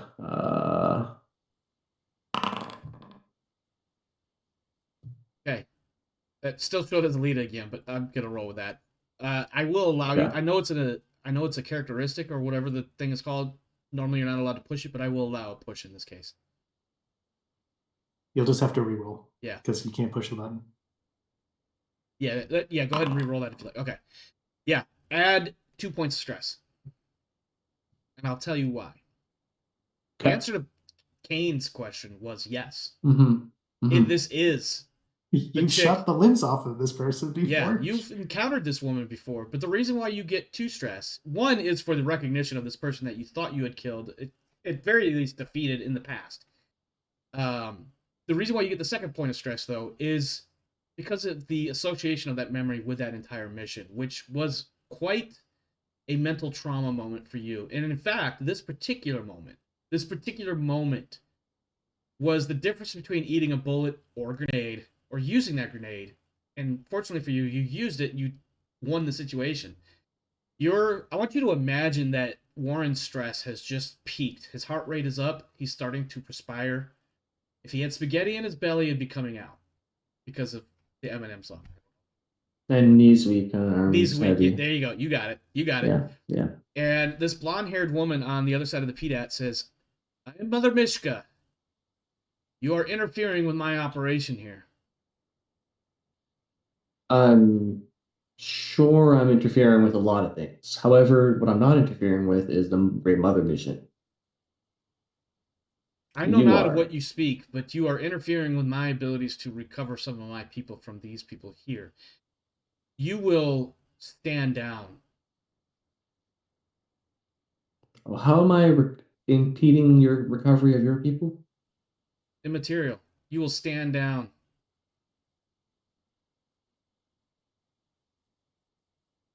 Are you in the camp on the mesas? You know that, yes. She doesn't say anything, Hmm. Good luck. though. And that's where we end tonight, on good luck. Oh, I wanted to do one little thing, even if I don't get to say anything. All right, post-credit Okay. scene, go. Is me coming out of the tree line at the bottom. I got those burns on my arm, so to check myself, I took my shirt off, right? And I've just been dragging this thing by the tail through the jungle shirtless, so I'm all sorts of sweaty and dragging this thing in with the rifle in Glistening. one hand and the tail in the other hand, and I drag it out of the jungle. Glistening. I think that is actually Glistening. our post-credit scene. We get the credits rolling up right after he says good luck, and then like we get a couple of like stills of various crew members and whatnot, and then at the moment like there's a bit of a black screen, and then the sound of the jungle comes back in, you know, crickets and other insects and things like that. And then we hear the heavy breathing of Pike as he drags this creature out of the woods, and the camera comes in, and it's just him. He stops right at the tree line, drops the tail, does one of those like standing, stretching back things, and he is just glistening, ripped. All the muscles are getting flexed in this moment because he's stretching. Like this is a strain, right? Yeah. And that's when Mhm. that's when it ends. Yeah, I think I it's funny because Pike is Chekhov's gun. He's certainly a gun, that's for sure. All right, let's do some experience points. Everybody, go ahead and take a point for participation, and then we'll get into the interesting questions. Did you risk or sacrifice something to further your agenda, Pike? Yes, you damn near died tonight. I risked it all You so that definitely nobody did. else would die in the jungle. Anybody else make any risky moves? I took that. I want to make it clear. I did that whole "we need to get you to the camp" thing. That whole bit was him trying to protect Hamida. Oh, Mhm. the on the ground thing? Yeah, because he was Yeah. like, okay, if we like head back towards the tree line, this thing is still going to hunt Yeah, us, yeah. and it's going to take time for the ship to come down, and it'll just be the two of us. But if I leave you at the camp and get you close enough that you can defend yourself, then you'll be safe, and I will be the only one on the crew who might die.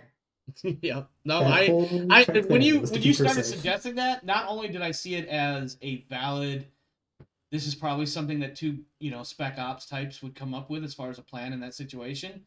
but also I recognized it pretty quick as, okay, Kane's going for experience points, but it fits his agenda. That's going to be his justification.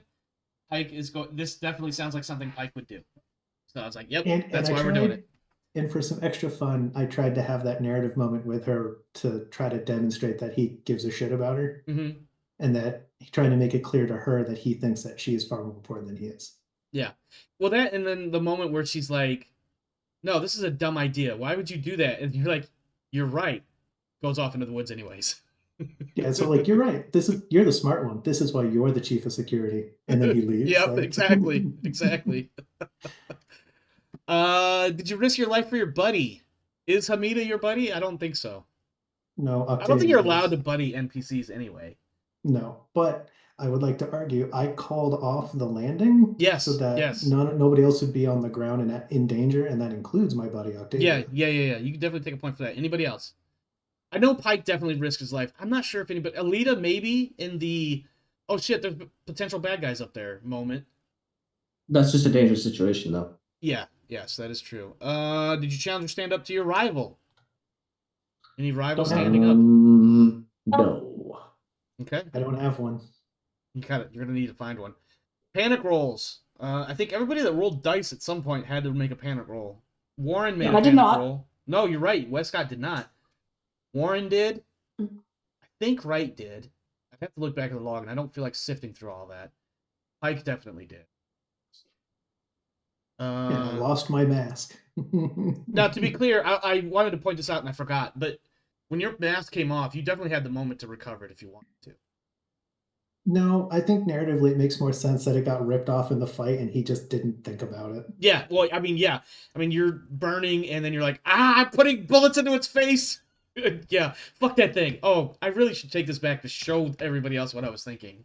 Or I'll what just I go was ahead talking and I'll just go ahead and delete that from my sheet. Yeah, okay, that's fair. Because I did just unequip it. Just because, as we mentioned in the past, people losing shit, it was a pain in the ass to keep putting it back on there. Let's see. Did you overcome a dangerous event using violent or non-violent means? Pike, yes. Alita, yes. Mhm. Octavia was there Arguably, too. Octavia was with that group, so yes. Significant discoveries or revelations? Warren, absolutely. Yeah. Yeah. Because that's I think- Mishka. You now have a name to go with that stupid face. And I feel like I got one for everybody by saying, hey, look, there's fucking xenomorphs on this planet. Yeah, that's definitely that's absolutely a discovery in a very bad way. We didn't get rid of them all. Oh fuck. And then actually, hold on, Westcott, you made something of a significant discovery with the gas. Mm-hmm. So you go ahead and take a point for that. Yay! And then any extraordinary actions of any kind. Definitely I Pike. decided I You went fist molding. fucked another xenomorph. I was honestly, to be totally clear, when you said it was in the tree, just sort of taunting, I was like, nope, I'm about to get clever, girl. There's like 2 more of them, isn't there? Fuck. That would have been hilarious. I hadn't thought about that. I think I'm gonna save that one. I'm gonna put that in my back pocket for another time. Mhm. Like that would absolutely kill Pike. Yeah. He can only punch so many times. He can only punch so many xenomorphs before he goes down. Yeah. All right, and then lastly, because as our paycheck issues have been resolved previously, you are still in the middle of a mission, so you're not gonna get paid yet. So you don't get one for that. So I think Pike is gonna have a new skill or a skill upgrade, perhaps. Mhm. He's certainly made enough experience points tonight alone, and everybody else probably has a few more points to work with. Let's do some outros. Rodance, what you got for us? Outro feedbacks. Yeah, I really hope that the people at the generator were people from the camp, but there's no guarantee. We shall see. I just wasn't willing to walk in there when they had more guns than we did. Listen, that was a Yeah. perfectly valid moment of like, no, let's unask this AO and go get our guns, and then we can come back. Because it looked like Yeah. every one of them had at least a pistol and definitely one rifle at the least. So I don't remember. I feel like I'm putting another point in medical aid today. I'm feeling I'm going to Hmm. need it. Mine. I don't remember. I know we have discussed, at least out of character, the Children of the Two Divines, and they have come up in character a couple times in all of our play sessions of this campaign. And did I we make don't the think connection between I Mishka and don't the children? I don't think I don't think we've ever gotten the name. You didn't get Mishka Uh, until tonight. Well, I don't even think we got the name of the children of the two divines. When Okay. we went down into the mine where you're supposed to like figure all that out, I just started fucking shooting. We didn't Yeah. talk to anybody. Yeah. So I think we lost out on a bunch of our introductions to You the lost out on some of the organization. lore sheets, yes. Mm-hmm. And I don't think we got her name previously. I Now, think we the didn't only get a chance to thing get that her we name know- because she was, oh, I'm going to bring a whole fire team down, and that's a grenade. I'm out. Yeah, I feel like the only two pieces of information we have is Warren blowing her limbs off and seeing her a second time and getting her name. I don't think we know anything else about Yeah. the Children of the Two Divines. Now, don't I even think we will- know I the didn't even name. think about it until like I just this don't. moment. I was think like, the oh, only, yeah. in fact, the only reason why you guys knew about that name tonight was it showed up on the Foundry page somewhere, because I goofed or I used the wrong thing or something like. So I think I don't certainly think the in character, characters I don't don't think you know about know the anything name. about the Children of the Two Divines at this point in time. Certainly Mm-mm. not in relation to what's going on here. You do know the blonde girl's name is Mishka, and you know Warren definitely knows that you've encountered her before. And while you didn't get any more than like a bust shot of her, she seems to be perfectly fine, despite whatever happened 2 years ago. General Grievous everywhere else. She could be 17 limbs for all you know, with lightsabers Mhm. even. Oh boy, that's a lot of limbs to punch. Even my kid is in the background going, all right, General Grievous, calm down. Luke or Kate, we've already thrown a couple comments, but do you guys have anything else you want to add? Nah, I think I'm good. Kane? Well, depending on how the captain decides to talk his way through Don't the think he's gonna void talk. here.